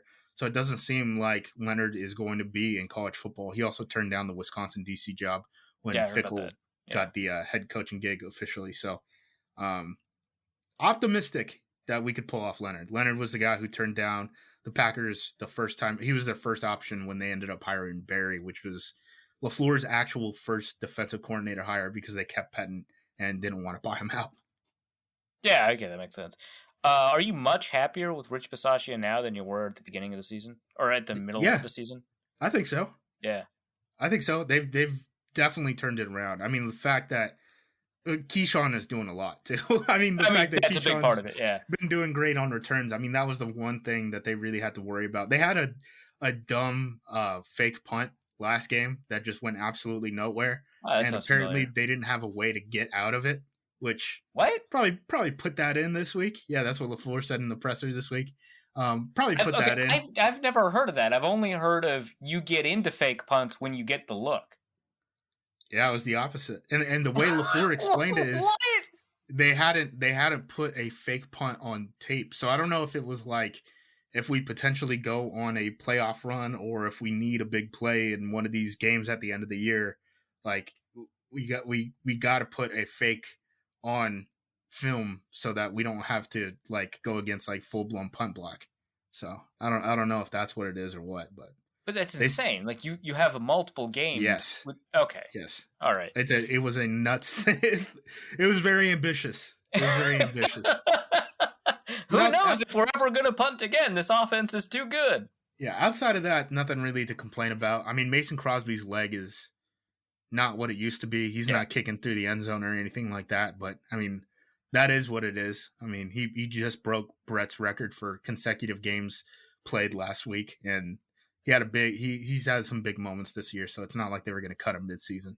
Yeah, Packers are dead last in touchback percentage on kickoffs, dead last in total touchbacks. That's a leg issue. That's not like a completely. I mean, obviously they work with it, but it's not like a completely intentional thing. No. It's been like this for a while. I mean, it's been worse this year than it has been in the past. But yeah, I mean, his leg is dwindling. Kenny is a pretty good kick returner. You worried? A little bit. And yeah, he is a very good kick returner. Yeah, I mean, I appreciate that. Probably the Dallas kid, Keyshawn Nixon and Kenny, I think. Yeah. Man, wow, we went through that real fast. Anything else you want to add about the Packers? Well, okay. Bigger frauds. The 13-3 was it the 2019 Packers? Everyone was mad about at the time. Okay. Or the upcoming 13-4 Vikings. I think that Packers team was a bigger fraud. I really do. I think Bukowski disagrees. I don't know. That team was bad. That team went to the NFC Championship game, and I was laughing when they were just getting pummeled by the Falcons. Like, Aaron Ripkowski fumbled a ball in that game. That was a dumb team. Okay, yeah. That was a dumb team. I know what... did not deserve to be there. Okay, how do you handle fraud discussion? You're a seasoned veteran of our winning team is a fraud discussion. How do you handle it? Usually you point to rings, but you guys can't really do that, can you? Oh, wow. Oh, my God.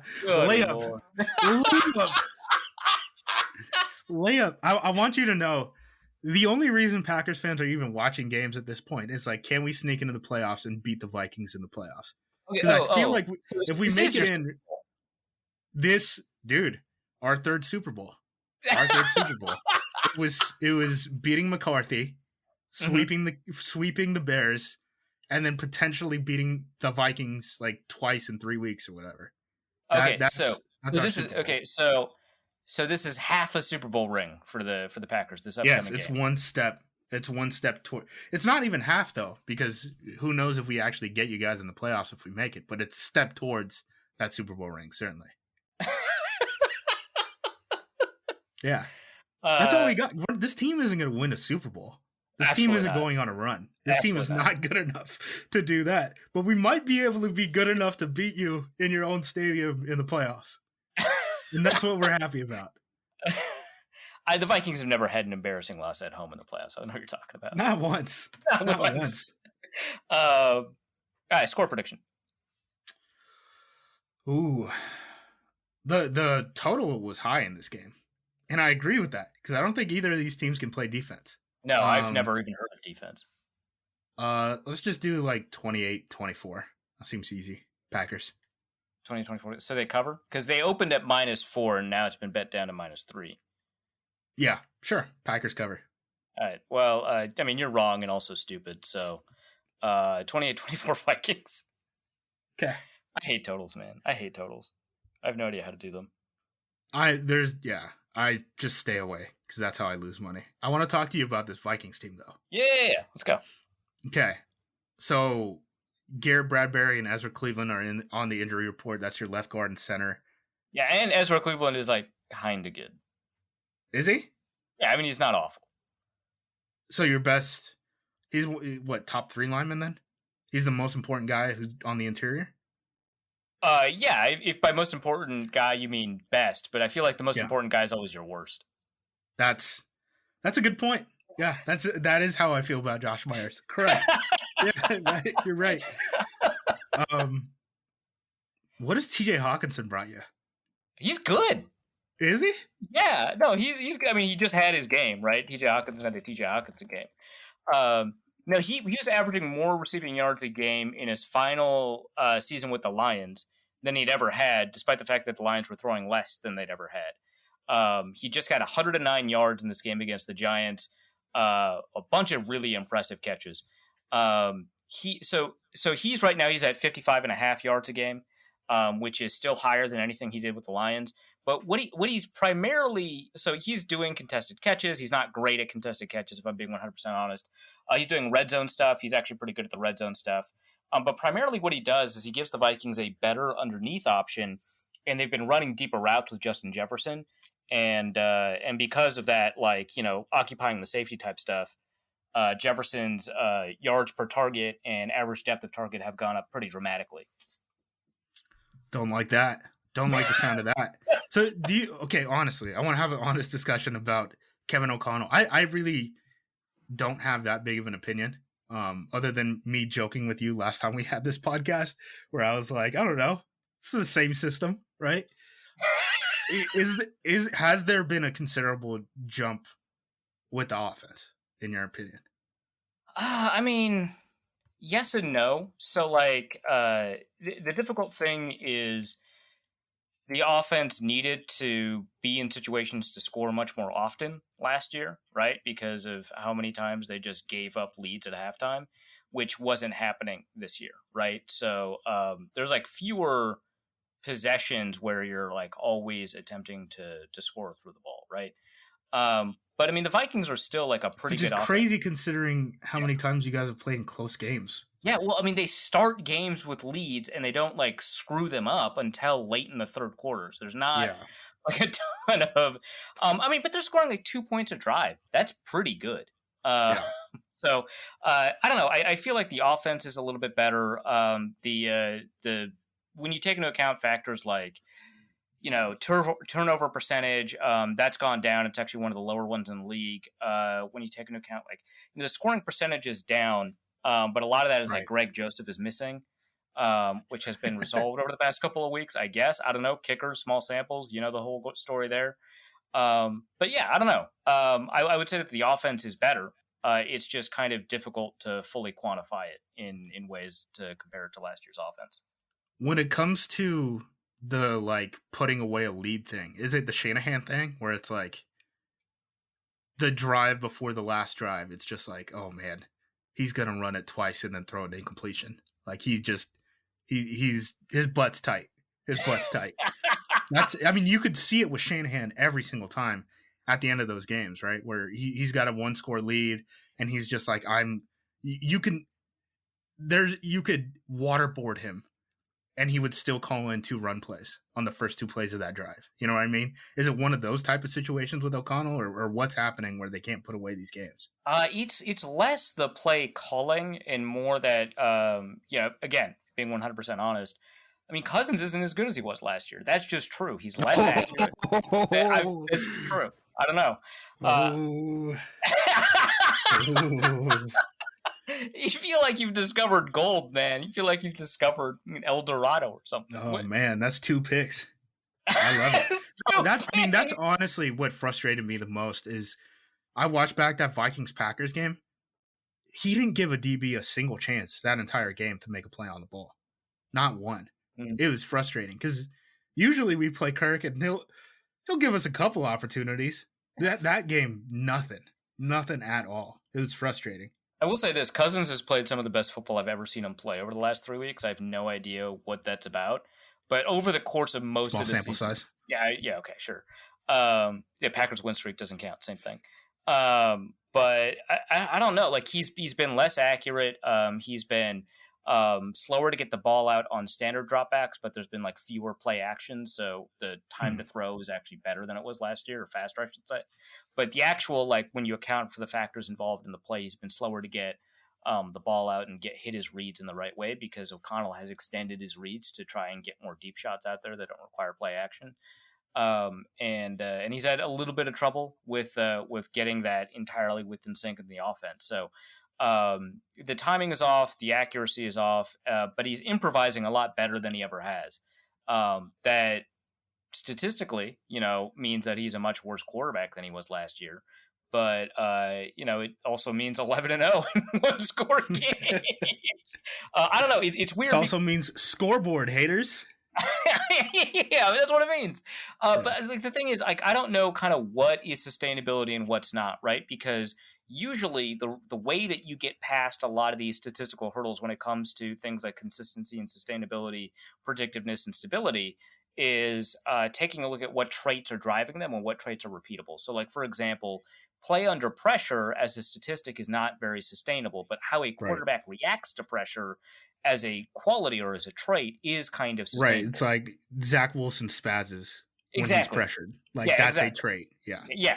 And you can see it in the way that they kind of, like, on film respond to things, whether or not they're bailing too early or they're leaning outside of or leaning away from pressure when they're throwing, and that changes their trajectory or whatever, right?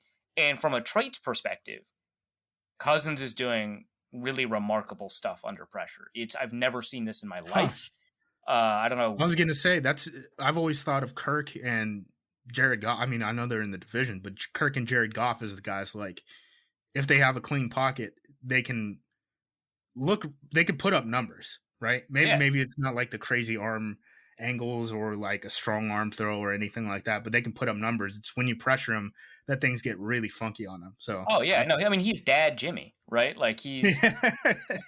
It's really unusual to see. I mean, he's scrambling better. He's generating first downs with his legs. He's moving around in the pocket to get open throws a little. Like, it's stuff I've never seen from him before. So that is kind of like the push and pull when it comes to what's sustainable and what's not, and whether or not some elements of this close. I mean, obviously the close score thing is just not sustainable, but some elements of it, like the fact that O'Connell's managing the game clock better than most coaches in the NFL are, low bar, might help with, kind of pushing the margin to the close game record. So it is a difficult thing to kind of parse. I don't like that was positive about the Vikings. I want to talk about your secondary. Oh, Louis Sean's on IR. Andrew Booth is on IR. I just learned that about Booth. Cameron Dantzler's on the injury report. Wait, Cameron Dantzler's not on IR? He's on the injury report? I believe so. Hope so. I thought he was on IR. I don't think so. Fact check that. Let's see. I Googled it. Vikings versus Packers injury report sees Cam Dantzler removed. Okay, so he's removed off of the injury report. Might not be 100%. Chandon Sullivan, is he your starting nickel? Oh yeah, Cam Dantzler is actually he should be available. Okay, great. Chandon Sullivan is the starting nickel. That is how's that going? A fact. He's a player in the NFL. He has been. Chandon Sullivan is an American football cornerback. He has been healthy enough to play enough cornerback snaps that he has given up more yards from the slot than any other corner. No corner can say that they were healthy enough to see that many snaps. Nice. Besides him. What's a Duke Shelley? He is a surprisingly good player. Okay, I will say this about Chandon Sullivan. He has great moments, and they're almost always taken away. Like, yeah. Yep. It sucks. Like, he had 2 fumble returns against Indianapolis that were taken away by penalty. I'm sure you knew about that. Fumble return touchdowns, by the way, that were taken away. He had a great interception that's been taken away by penalties that he doesn't cause, right? So there's that. Duke Shelley is like kind of good. I don't trust it, but every time he's been on the field, he's like played pretty well. I mean, there's one game where he gave up a fair amount of yardage, but the Vikings saw injuries to Cam Dantzler, Andrew Booth, Caleb Evans, who's the 4th round pick. He's got a concussion. And they had to start Duke Shelley, who they signed off the Bears practice squad. And I feel like if you're not good enough to be a backup on the Bears, you're probably not a good player. And Duke Shelley is probably a good player.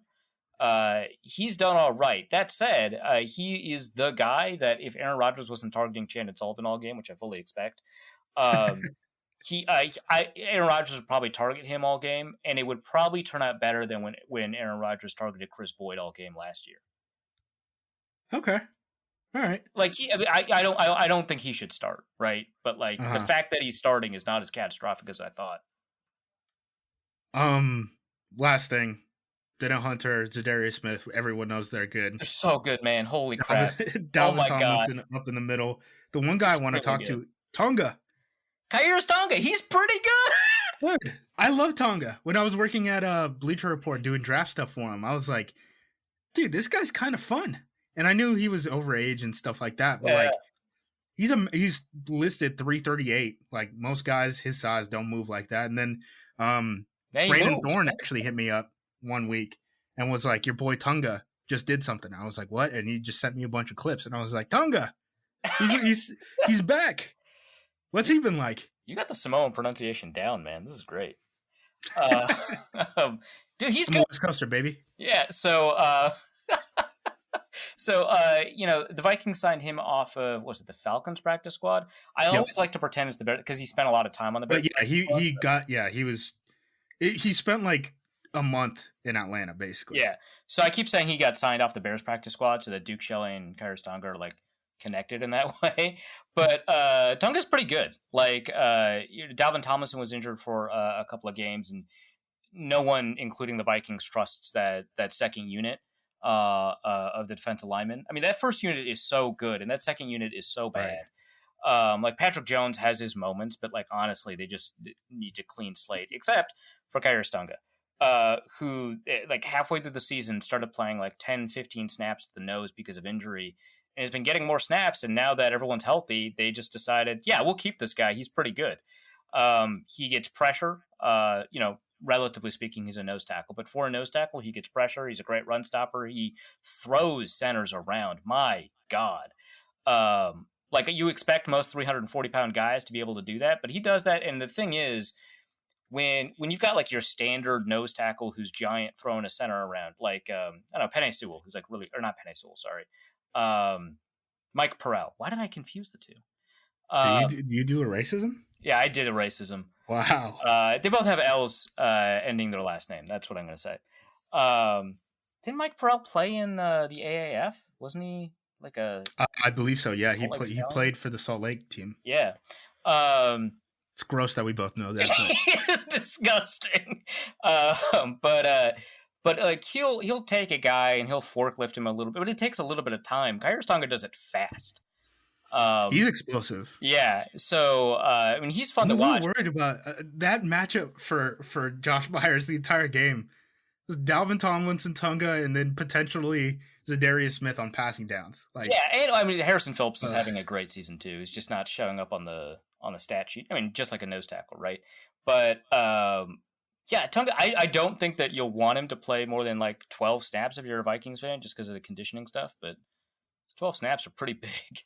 Yeah, I still contend for Vikings fans out there, if you want to check it out, the most fun college tape I've ever seen, any draft class, is that BYU Coastal Carolina game. Oh my God, Tunga in that game. Because he's going against offensive linemen who are like 250 pounds running the option in that. And he is just like, it looks like a Marvel movie, dude. It looks like the Thing is just like destroying stuff the entire game. It was a crazy matchup. He's wild. I mean, okay, but like BYU has like this crazy advantage with like the fact that they've got a bunch of middle-aged people playing on both sides of the line. You said it, not me. Oregon fans have already gotten in trouble for things of this nature this year. So, wait, so like, they're not doing anything wrong, right? It's just like they just send everybody on a mission trip. That's all. Yeah, a mission trip where they have access to gym facilities. I'm very happy Mateo Uyunglele is going to be playing for the Oregon Ducks this season. That's what I'll say about the subject. All right. I think that's all I got as far as questions go. Is there anything I missed? Like Justin Jefferson or KJ Osborne or dude, I know who they are. Christian Darrisaw. What do you think about Christian Darrisaw? I have seen that he is not soft. So yeah, that's definitely not soft. I mean, I was a little bit wrong about that too, but you were more wrong because you went hard on that take. He was soft on college film. He was soft. He was soft in one game. It happened to be against Miami. It's the game that all the draftniks had access to in the All-22 just by happenstance. And he was hurt that game. He was soft. He is solid. I was told, this is fifth hand, so it's not reporting. Good Lord. I was told, you know how this works. I was told that he got his ribs removed. That he about rumors that are fifth hand. I was told the coaches told him to lay off in that game to not finish because of his injury. Okay. So, and I mean, after it seems like he's doing all right. So maybe he's doing good. He's a good tackle. Yeah. I think these pass rushers are gonna have a hard matchup with these bookends, but Preston's been doing solid. Kingsley gives him a little bit, and then Hollins at least is an NFL player. That's trending in the right direction for this Packers outside linebackers. Player. Yeah. Man, I was worried when Gary went down, man, because I mean, you should. That made sense. That depth was pretty bad. Yeah. Well, okay, you're nominally a trenches guy. Okay. Darrisaw and now I see it with La'el Collins to the Bengals are like split 2 feet out from the rest of the offensive line. I've talked about it on this podcast a couple of times about what the advantages are, but I have no idea what I'm talking about. Why don't you tell me? I mean, it widens the path to get to the quarterback, right? So if you're athletic enough to be able to make up that distance, it's smart. A lot of like lower levels of football use things called smart splits. So they'll like, if you're going to line up with the 3-tech to the strong side, then the guys who are going to combo that 3-tech line up tight next to each other, and everyone else spreads out so that they can't. You get wider running lanes while still being able to like combo block and stuff. So as long as they're cool with having him athletically just kind of hang on an island, then it helps widen out the rush lane for that outside linebacker or defensive end to get to the quarterback, or it just opens up that B gap right behind him. So as long as you're cool with him hanging out athletically on that island, I mean, it's a pretty smart move. A lot of guys can't necessarily do that though, just from an athleticism standpoint. Does it impact the guard playing on that same side? It could. I mean, depending on like what kind of stunts that you're going to see, right? So like if you get if an outside linebacker or D-end is lined up on Darrisaw's outside shoulder and he just spikes inside, right? It's going to be hard for that guard to pick him up depending on like, is it going to be a play action where he's in a 3-point stance and is asked to pass protect? Like that's going to be a pretty tough thing to ask. If it's a run game, there might be he might have to set a hard edge there, right? Because he's kind of having to reach to even make that block. So it definitely does, but I'm sure they're aware of that type of stuff. And if you're practicing it, then you can kind of rep that in practice too. All right. I think that's it. Yeah. Ending on line splits. There we go. I mean, it seems like the most The you thing we could football possibly ass do. podcast. Yeah. After we started with that nonsense. Yeah. Well, I mean, we didn't even talk once about ayahuasca. What do you want to know about Iowa? I mean, I'm burnt out on this stuff, Arif. Well, the problem is what's burnt out with Aaron Rodgers, right? Like, what is he doing? Like, how are his synapses doing after the heavy drug usage? He says he's doing fine. Well, of course he says. I don't know. His book club, he's reading. He could still read. That's a good sign. Okay. What is his stance on book learning? Is he still pro books? He's still doing the book club. Yeah, he's pro book. I don't know if you saw this. Andrew Tate just got arrested in Romania. He did. Yeah. Famously anti-books, Andrew Tate. And I just want to know, Andrew Tate's been on the Joe Rogan podcast. Aaron Rodgers is a favorite of the pod. I don't know if they've ever crossed paths. Andrew Tate, yeah. I don't know.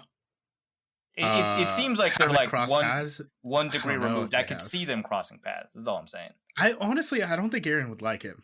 I don't think so either, but it feels like they have enough mutual friends that it would happen.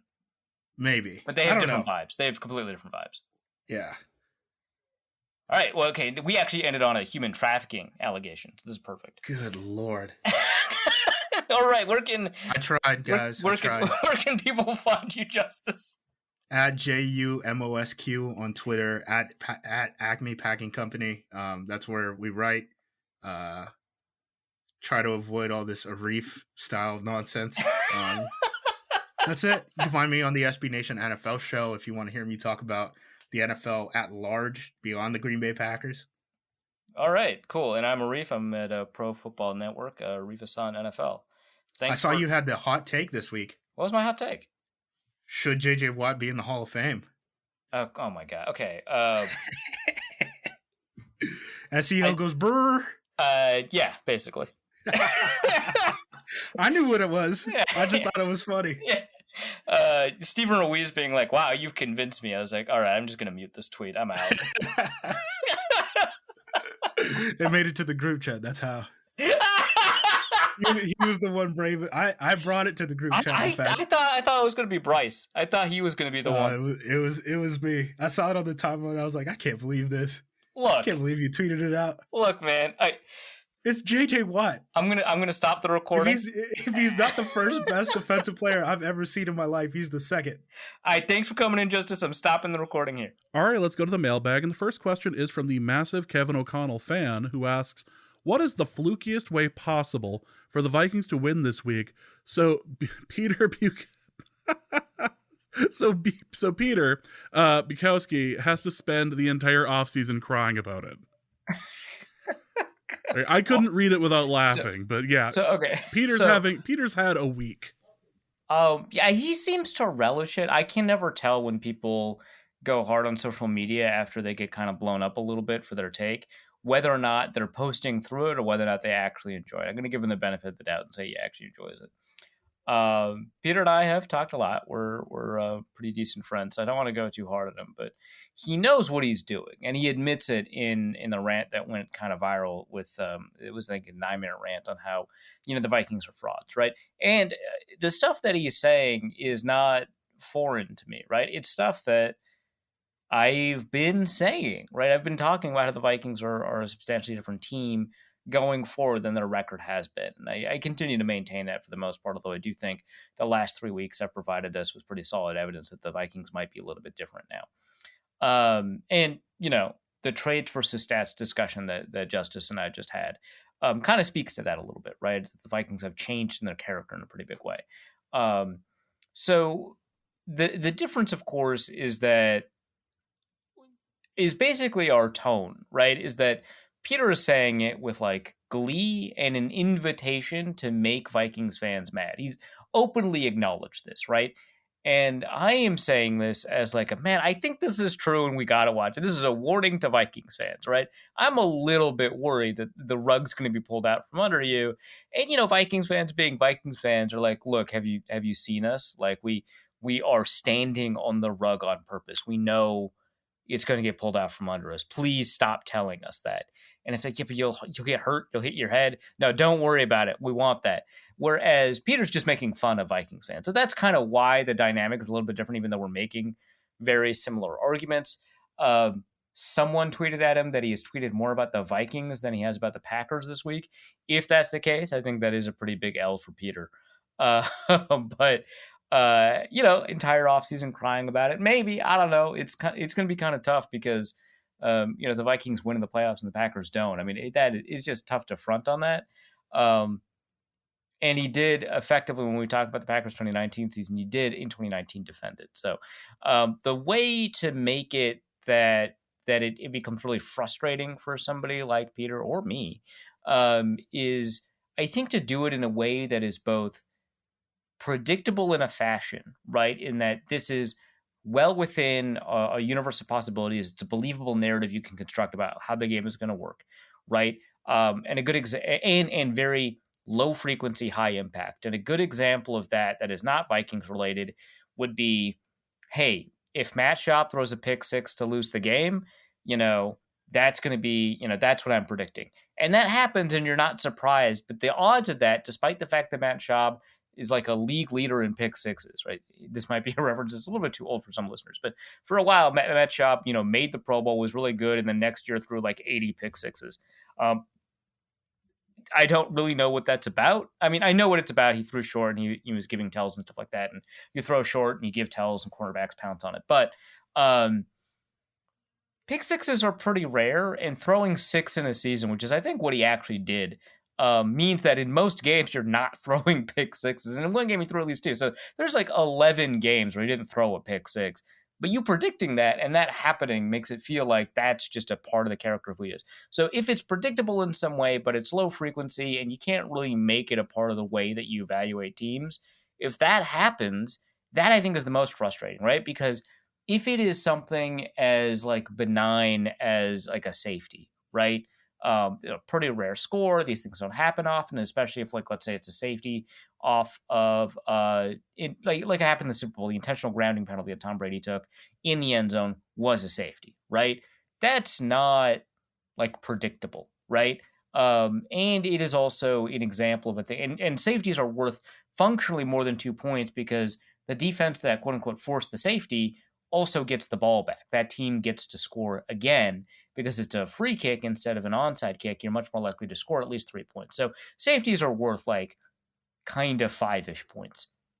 So, that could be the difference in the game, and that'd be very frustrating. You'd be talking about it a lot. But I think the worst is when it's predictable. So, at the very end of the interview with Justice, I mentioned that the Packers have had the least number of total touchbacks in the NFL and the lowest percentage of kickoffs that became touchbacks because Mason Crosby no longer has the leg that he used to have. Kenny Nwangu is a top 3 kickoff returner in the NFL. If they win because of a Kenny Nwangu kickoff return touchdown, that's the perfect example of something that's both predictable and infrequent and unsustainable and would just make you mad to have to talk about. Predicting a Kenny Nwangu kickoff return touchdown for a Packers team that keeps on inviting kick returns to a kicker that keeps on returning it, who has like 3 kickoff return touchdowns in a short kickoff return career. That feels right. That feels right. What if it was something like a fumble Rooski, where the Packers get called for that, but it get called because it's illegal in like the final 2 minutes or whatever? Yes. Like something that rarely happens. They get called for it, but the Vikings end up declining it because they were able to like pick it up and like score. Oh, that's good. I like that. Just something absolutely maddening. Like the Vikings are holding their sides on the sideline as they decline the penalty.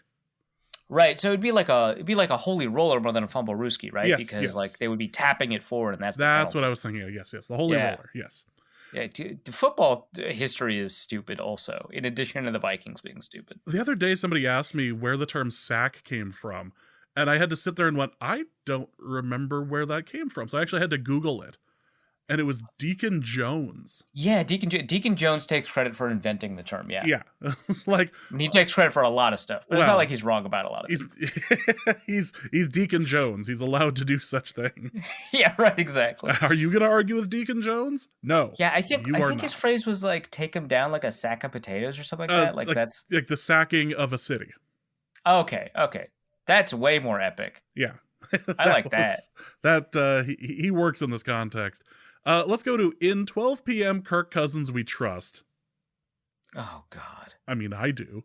That makes sense. That's okay. The Vikings rank highly in both end zone opportunity differential and red zone touchdown percentage differential. When you combine each stat's standard deviation, the Vikes rank 4th behind the Bills, Cowboys, and Eagles. How can this team be so proficient in the red zone, yet statistically so mediocre overall? Okay, I don't know what red zone opportunity differential is. And I was trying to like, okay, well, is it the number of drives that end up in the red zone? Is it the percentage of drives where you end up in the red zone? And I guess they rank highly-ish in the different, like, because they rank, like 7th there? 6th there. And also in red zone touchdown differential, they rank highly-ish. They rank 8th. That just like, that's not like high enough for me to be like, interesting. Let's do that. Because like the Vikings, first of all, obviously a big portion of this is like how weird special teams has been. Also a big portion of it is just how often they have to settle for like long field goals and how those are not working out for them or they hadn't been. That's a big part of it. But yeah, I just, this is okay. I've never heard of the stat, which means it's fake. And not real, and I hate it. But like, it's not like highly enough, right? Like 8th and 6th, it's not highly enough for me to think that this is like meaningful in their ability to kind of predict, how teams will do or should be. Hey, the Vikings should be doing better here. I'm gonna quickly do the standard deviation calculation because that is a really nice way or a really convenient way to resolve like these different kinds of rates, right?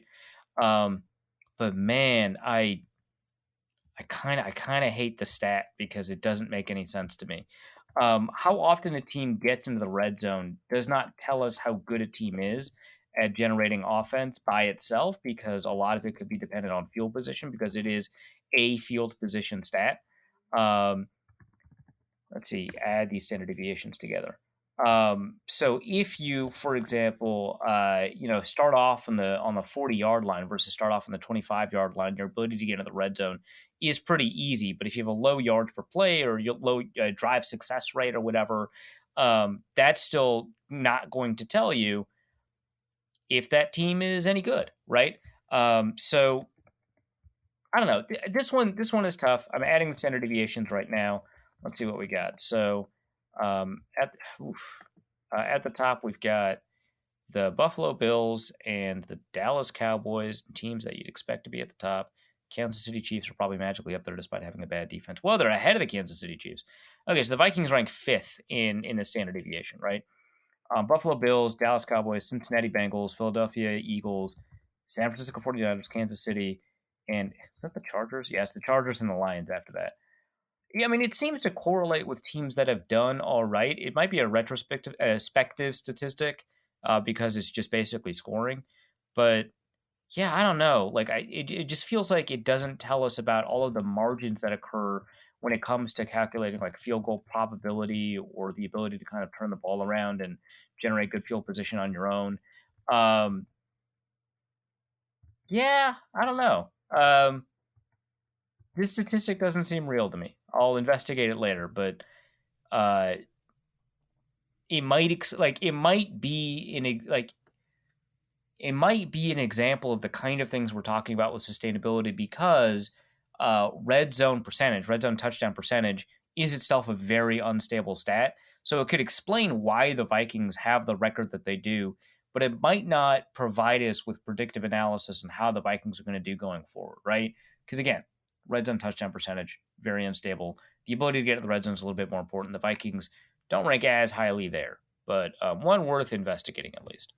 Damian Barrett asks, with the national and international media now starting to pick up on the mystic elements of the Vikings' results this year. Oh, jeez. How long before the league launches a full investigation, and what punishment should we expect to be hit with?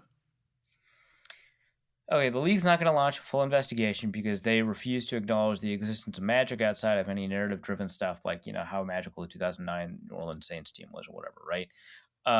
Magic to them is a narrative device. It is not, mysticism is a narrative device. It is not a proximate cause. So they will not be investigating it despite the fact that people keep talking about it because to them, that's good news. That's money.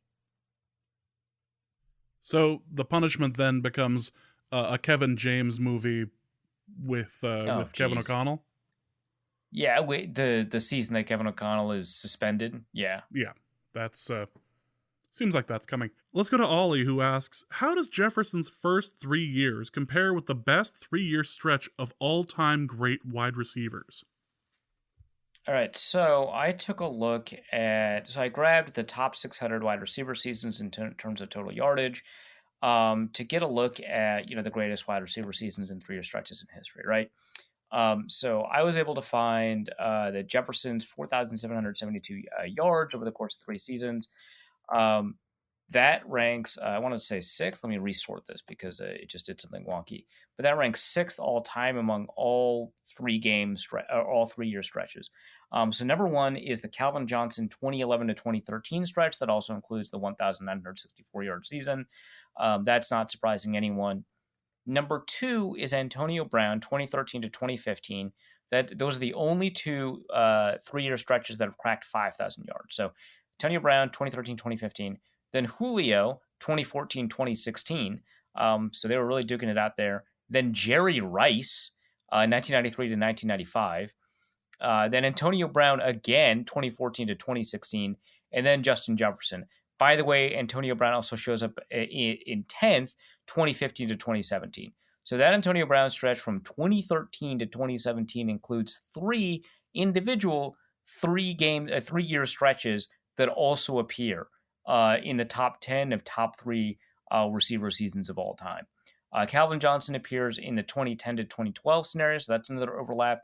Julio Jones in the 2015-2017, so that's another overlap. Marvin Harrison shows up 9th, 2000 to 2002. And then, of course, as you'd expect, Jerry Rice and Marvin Harrison show up again at 11th and 12th. So pretty interesting statistic.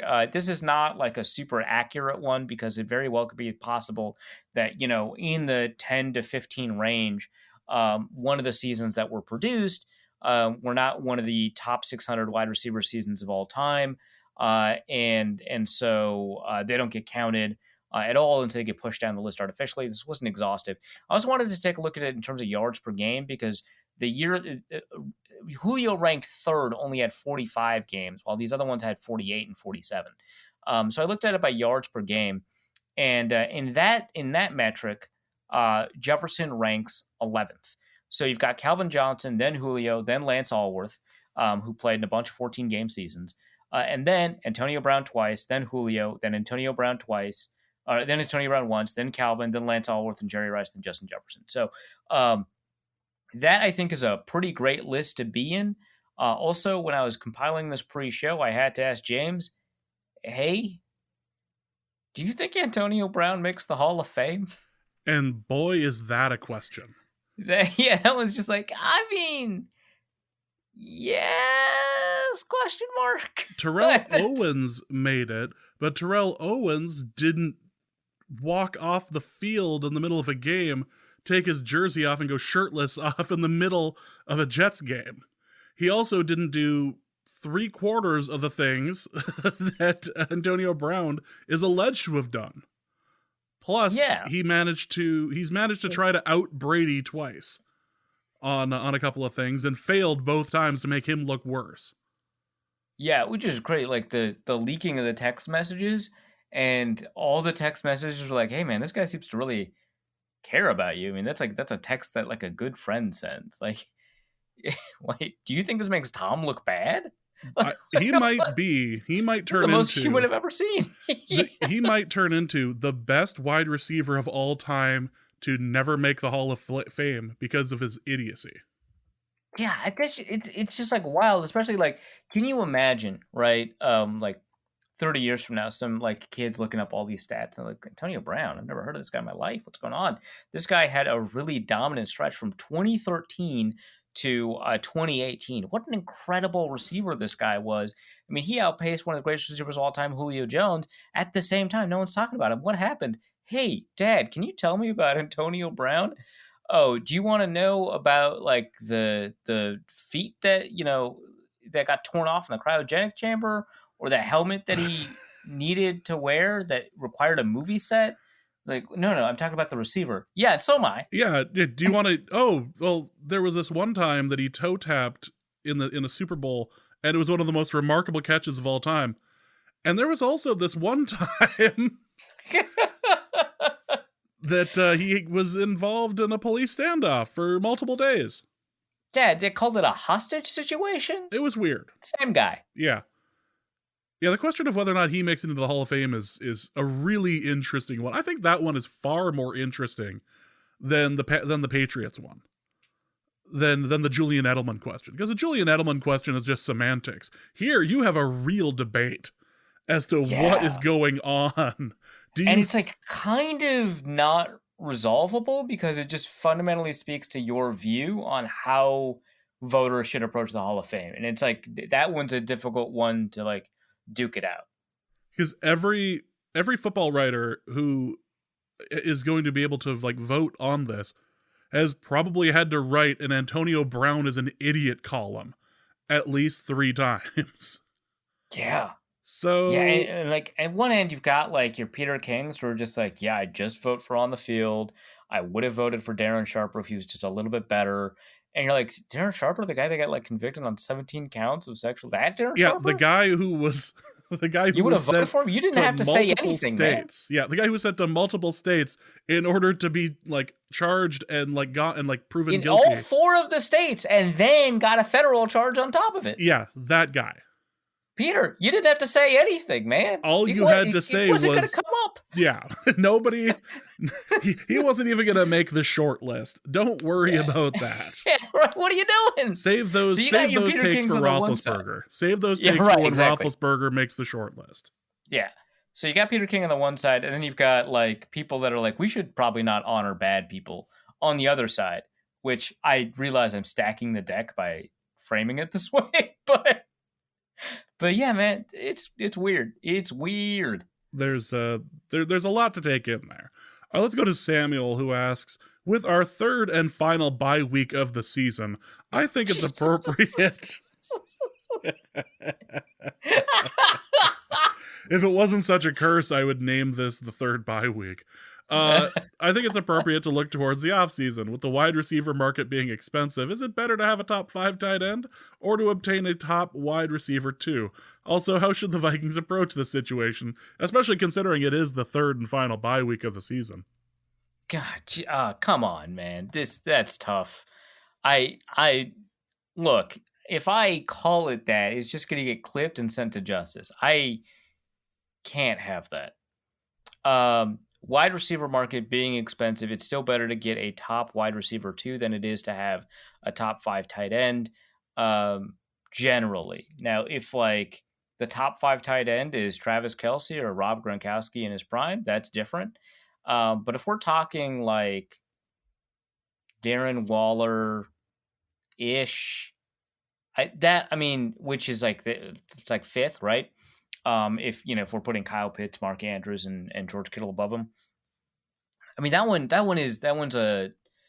you probably would want Darren Waller, but like the data would suggest that a really high end wide receiver 2, which by the way, that could be T. Higgins, right? Like that's the kind of player we're talking about, or like great Adam Thielen instead of the good Adam Thielen you have now. I mean, we're not talking about like, man, I really loved,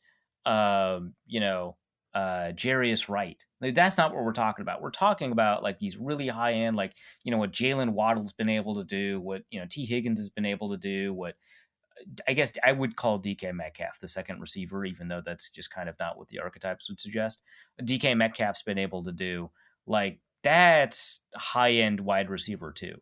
And that, I think, does actually generate more value for a football team in terms of wins than like your tight ends ranked 4 to 8th or whatever. So yeah, I know it seems weird to like say, no, I'd rather have a wide receiver 2 than Darren Waller, because I didn't put a name to wide receiver 2. But if I say T Higgins, that's an interesting discussion at least. Let's go to our next question, and that's going to be from Andrew, who asks, is this the stupidest Vikings team of all time? In this case, stupidest is a term of affection. In a way, I don't know. The 2009 team was pretty stupid, right? In a way that was like affectionate, but not in a way that you were like, oh man, the underlying statistics for this team are awful. They're going to crater. No, they were going to crater because it was Brett Favre. That's different. But like, the 2010 team was stupid in a way that's not endearing, just like catastrophically stupid. Stupid. That feels incorrect, but I don't know, man. Vikings just had the greatest comeback in NFL history. And that was like a couple of weeks after one of the greatest comebacks in NFL history, and certainly one of the more improbable ones. Like the Buffalo Bills comeback seems more improbable than the Colts comeback, even though the Colts comeback had literally never happened before. So this is probably the stupidest Vikings team of all time. It kind of reminds me of that 2007 Giants team in terms of, man, what are we doing? What's going on here? Are we really about to do this? All right. What bothers me now is that I think about that Bills game, and I can only pick out a handful of things that happened. Well, I mean, so obviously the fumble in the end zone, that's the easy one. Fumble in the end zone. I can actually, you know what? Jefferson I didn't think about the fumble in the end zone. I was thinking about the Justin Jefferson catch. On 4th and 18. I was thinking about the Stephon Diggs catch, which was amazing, that nobody talks about. That was wild. That's like a top 10 catch of the season. Nobody talks about that, because minutes later, Justin Jefferson went, I'll see that and I'll double it. And proceeds to pull off the catch of the year, probably the best catch he's ever going to have in his career. And then you have, I remember CJ Ham out at because I can remember that. You have CJ Ham out for the coin toss. You have the ridiculousness of the overtime, and you have just punch for punch, and the Vikings ended up winning. But like, I had forgotten about the fumble in the end zone. That was a pretty important part of the game, James. That's the thing, is there's been so many like twists and turns this season that it's hard to like remember all of them. And when you go through and write the book on this season, and I hope you do, like, you're going to be smoking a cigarette afterwards, after each chapter. Like, I don't know how the Vikings were able to do it. I watched it live, but I was like, hands shaking, like the cigarette down to the filter, but like not ashed, just all the way down to the filter. Just, I don't know how they did it, Chelsea. I don't know how they did it. You couldn't Arif, go to bed. No, I have to keep going. They just recovered in the end zone. You saw this 10 years ago, Arif. What are you talking about? I don't care. Look at it. They're going to play the Giants soon and get a 61-yarder for no earthly reason. It's going to be remarkable. Let's go to Lurking, who asks, playoff positioning or roster health more important going into the playoffs? Oh, man. I'd say playoff positioning. Roster health, obviously, remarkably important. The thing is, if I could choose between, having a key player injured or healthy, if I could have the choice to make sure that an injured player was actually going to be healthy versus ensuring that you have home field advantage in the divisional round, I would choose the player, right? Like, that's home field advantage is diminished so much in importance. And also, like, if we, bring the human element back in, I just don't want a player to get hurt. I mean, that one seems kind of obvious, but from a wins perspective, right? If we kind of divorce ourselves away from being human, a common theme on this podcast, I would say that, a critical player, someone like a Danielle Hunter, someone like, an Adam Thielen or TJ Hawkinson or whatever, all of that is going to impact the game more than home field advantage in the second round of the playoffs. You'd have to get there first, right? Okay, fine. That's all true. The odds, or the probability that it's going to be a really high level player that gets injured, or if any player gets injured at all, right? Like, player injuries are fairly common. It's a violent sport with a lot of injuries. The kinds of injuries that impact performance and availability are obviously a little bit more rare than that. And the fact of them happening to critical players are even more rare than that. Most important players for most teams last the entire season playing all 16 or 17 games. That's a fact. The odds are pretty low that you're going to have a critical player injured. We remember the ones that do, right? We remember the time Aaron Rodgers got driven into the ground and broke his collarbone and couldn't play for the rest of the season. We kind of don't remember all the times Kirk Cousins plays the whole season. That's normal. Like, that's just, we don't talk about the fact that Daniel Jones has been healthy this whole time, right? Like, we don't talk about, like, hey, man, like, after, like, 14 seasons, maybe we'll be like, hey, Peyton Manning hasn't missed a game. That's kind of cool, huh? Right? Like, that's when we talk about it, right? But for the most, like, after an individual season, we're like, man, isn't it crazy that Adam Thielen played the whole season? That's wild. And it's like, wait, does Adam Thielen get hurt all the time? Which it used to not be the case at all. And so, you know, it'd just be like a weird thing to say, right? Like, I guess if you said it about Dalvin Cook, you'd be like, yeah, that's nice. That hasn't happened in a bit. I get it. But if, like, you said that about, I'm not going to name like the most important player because that feels like too much like juju, right?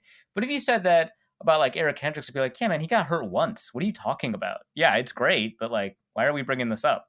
What, Patrick Peterson? When has he missed a game? What are we doing? So like that, like the odds are low, is what I'm saying. And so I think that playing your starters in order to improve playoff positioning is just a much more important, heuristic way to go about it. Even though that individual player that could be hurt is going to be more important for the success of the Vikings going forward. All right, let's go to our next question. And that's going to be from Tep4, who asks, who was better at their respective peaks, Aaron Donald or J.J. Watt? Jesus, this is tough. It is like, so if you didn't watch J.J. Watt from like 2012 to 2015, it's tough to like explain, because like the thing is, when JJ Watt kind of fell off, Aaron Donald came online, and you just had this unparalleled stretch of play from these two defensive linemen that we just have not seen. Like, Von Miller has not played as well over a 3-year stretch as the 2012 to 2021 stretch of JJ Watt to Aaron Donald. It is like that, they are unreal.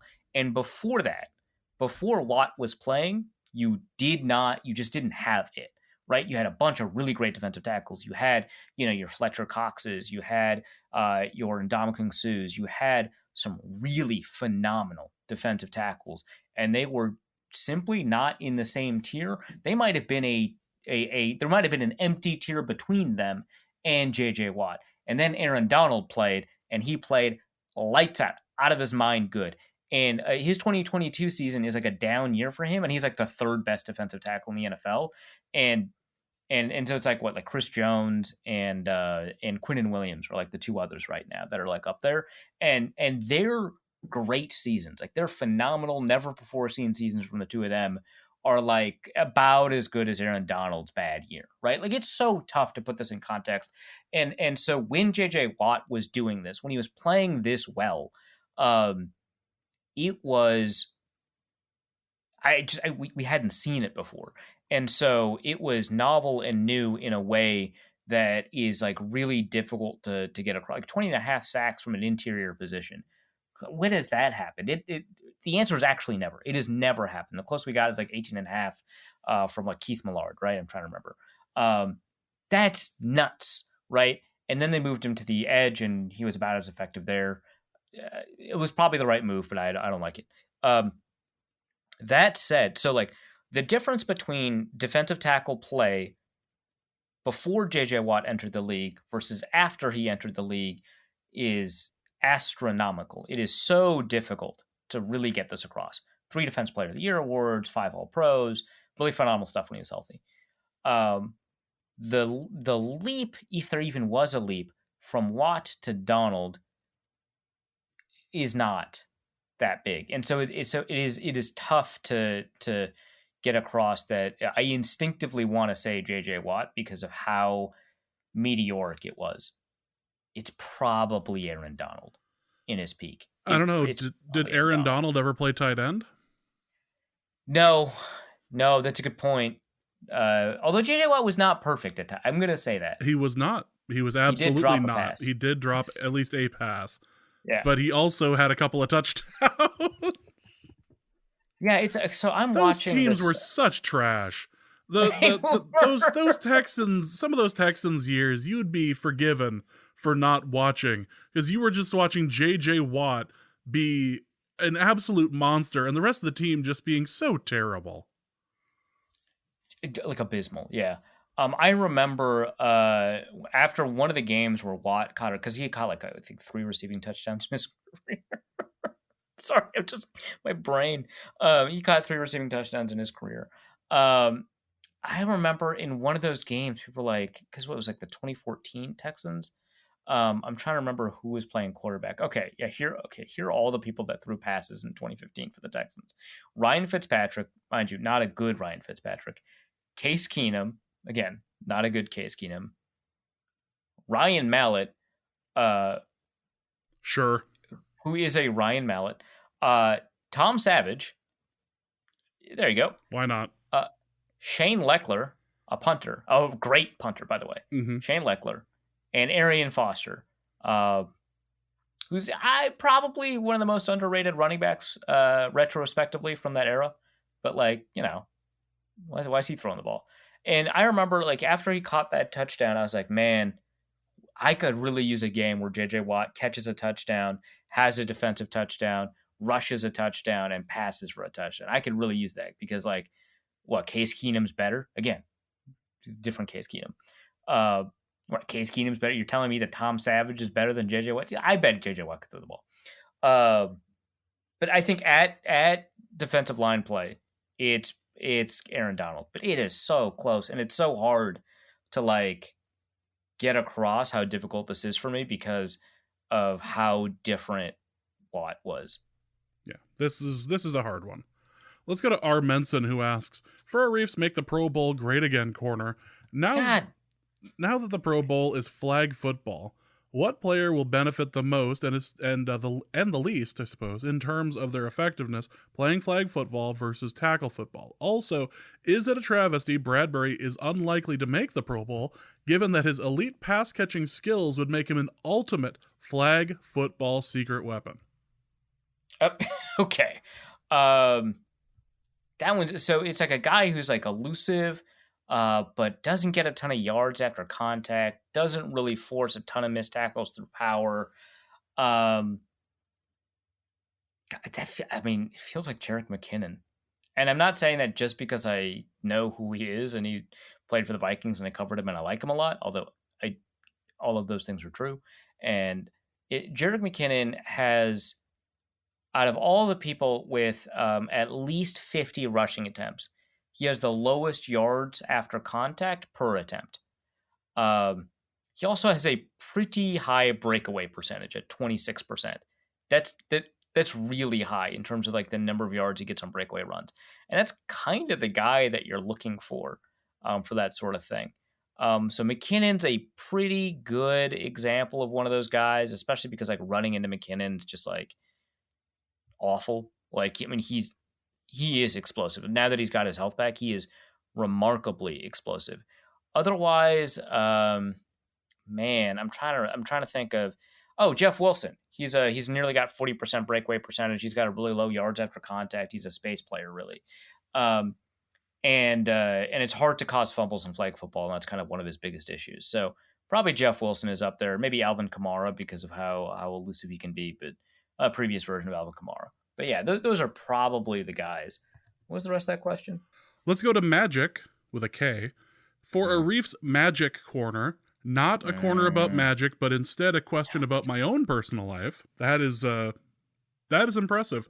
My girlfriend has shown little to no interest in the Minnesota Vikings, despite a great deal of exposure. However, almost mystifyingly, she has become deeply invested this year.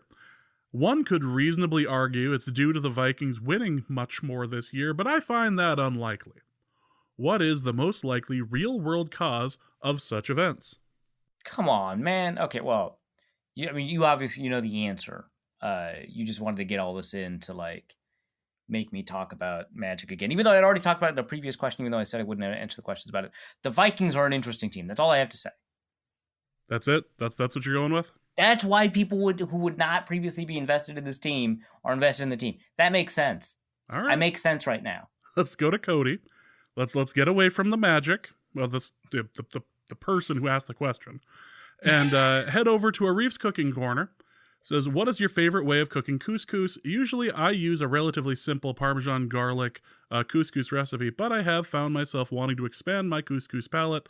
Do you have any go-to or out-of-the-box couscous recipes? So what I like to do is I like to actually fry the couscous before I boil it. So I guess toast it is the best way to put it. But I put in a little bit of butter and I brown the couscous a little bit before pouring in chicken stock. I think that makes it taste incredible. So that's what I'd go with, and then you can season it kind of however you think something cooked in chicken stock, like a risotto, right? Anything cooked in chicken stock would be seasoned well. So in some preparations, if you're going to actually serve it with chicken, paprika would be great. Otherwise, just a bunch of savory herbs just kind of generally will work out for you. If it's going to kind of go in a more Indian direction, you can put in, cumin and turmeric and it'll taste pretty good. I think always adding soy sauce, that kind of thing, just a little bit, is going to taste pretty good. But I think like the preparation to toast / fry the couscous in a little bit of butter, and then instead of boiling it in water, boiling it in chicken stock, that's just going to make it so good. Also, from him, he asks, for Arif's head coach search firm led by Condoleezza Rice Corner, oh, jeez, come on. Do you think the Broncos will bring in Mike Zimmer for a head coaching interview this offseason? No, but they should, because that would be funny. I would love that. Let's go to Don from Ohio, who ends this week with, did James and Arif get my Christmas gift? It was unlimited flights from Southwest Airlines. I couldn't think of a better duo to give this to. Thanks, Don. Received it. Got arrested for some reason. Funny how that worked. Suddenly, apparently we're not allowed in Hawaii, too. It was real weird. Yeah, that's crazy. That's crazy. I also want to clarify, I don't watch anime. I've never seen the show in my life. That's important. That's... Never heard of the show. I'm going to choose to ignore what just happened over the last hour, and let's just go to, what do you have to plug? Yeah. ProFootballNetwork.com. I just did a podcast with Trey Wingo talking about actually this upcoming game against the Packers, as well as a couple of the other important storylines around the league. Talk about Tua Tagovailoa, talk about Derek Carr, and all of the kind of stuff that surrounds both of them and their situations. Just put in some coaching profiles if you want to read about upcoming head coaches. That's coming up soon. People like D'Amico Ryans and stuff like that. I don't know. We're just pumping out a ton of content now. There's like a new article every day. So head over to ProFootballNetwork.com to find all that stuff. Plus also, if the Minnesota Football Party took on the Bukowski argument in full. So if you want to listen to that, head over to the Locked On Vikings YouTube channel or wherever those podcasts are. But only after you listen to this, which I know you'll have done because this is the end of the episode. Yes. We didn't touch on all the Bukowski thing simply because it was covered so thoroughly in the other show, and we had to do a double episode this one, so it was going to be long enough. All right, so for Arif, my name is James. Thank you guys so much for listening, and please remember that this week it is sustainable, and we will be back next week. Norse Code is the largest and only division of Norse Code LLC. You can find Norse Code on the Daily Norseman, SB Nation's Vikings blog, at dailynorseman.com. You can also find it on iTunes, Apple Podcast, Spotify, Stitcher, Google Play, and wherever fine podcasts are aggregated. Our Vikings blogger extraordinaire and generally useful human is Arif Hassan of Pro Football Network, and he can be found at Arif Hassan NFL. I am your producer and host, and my name is James Pagashnik. You can find me at the show's official Twitter feed at NorseCodeDN or my personal account at Big Mono. If you'd like to donate a few bucks to the show, you can do so in a few different ways. You can go to patreon.com/NorseCode and donate there. For $3.50 a month, you get bonus material and more. You can also go to paypal.me/NorseCode for a one-time donation, or you can go to norsecode.threadless.com and pick up some Norse Code merchandise. Any questions or comments that cannot fit in a tweet can be sent to norsecodepodcast@gmail.com. On behalf of the Norse Code staff, thank you so much for listening. Our formula is this. All things are possible through the power of Ben DiNucci.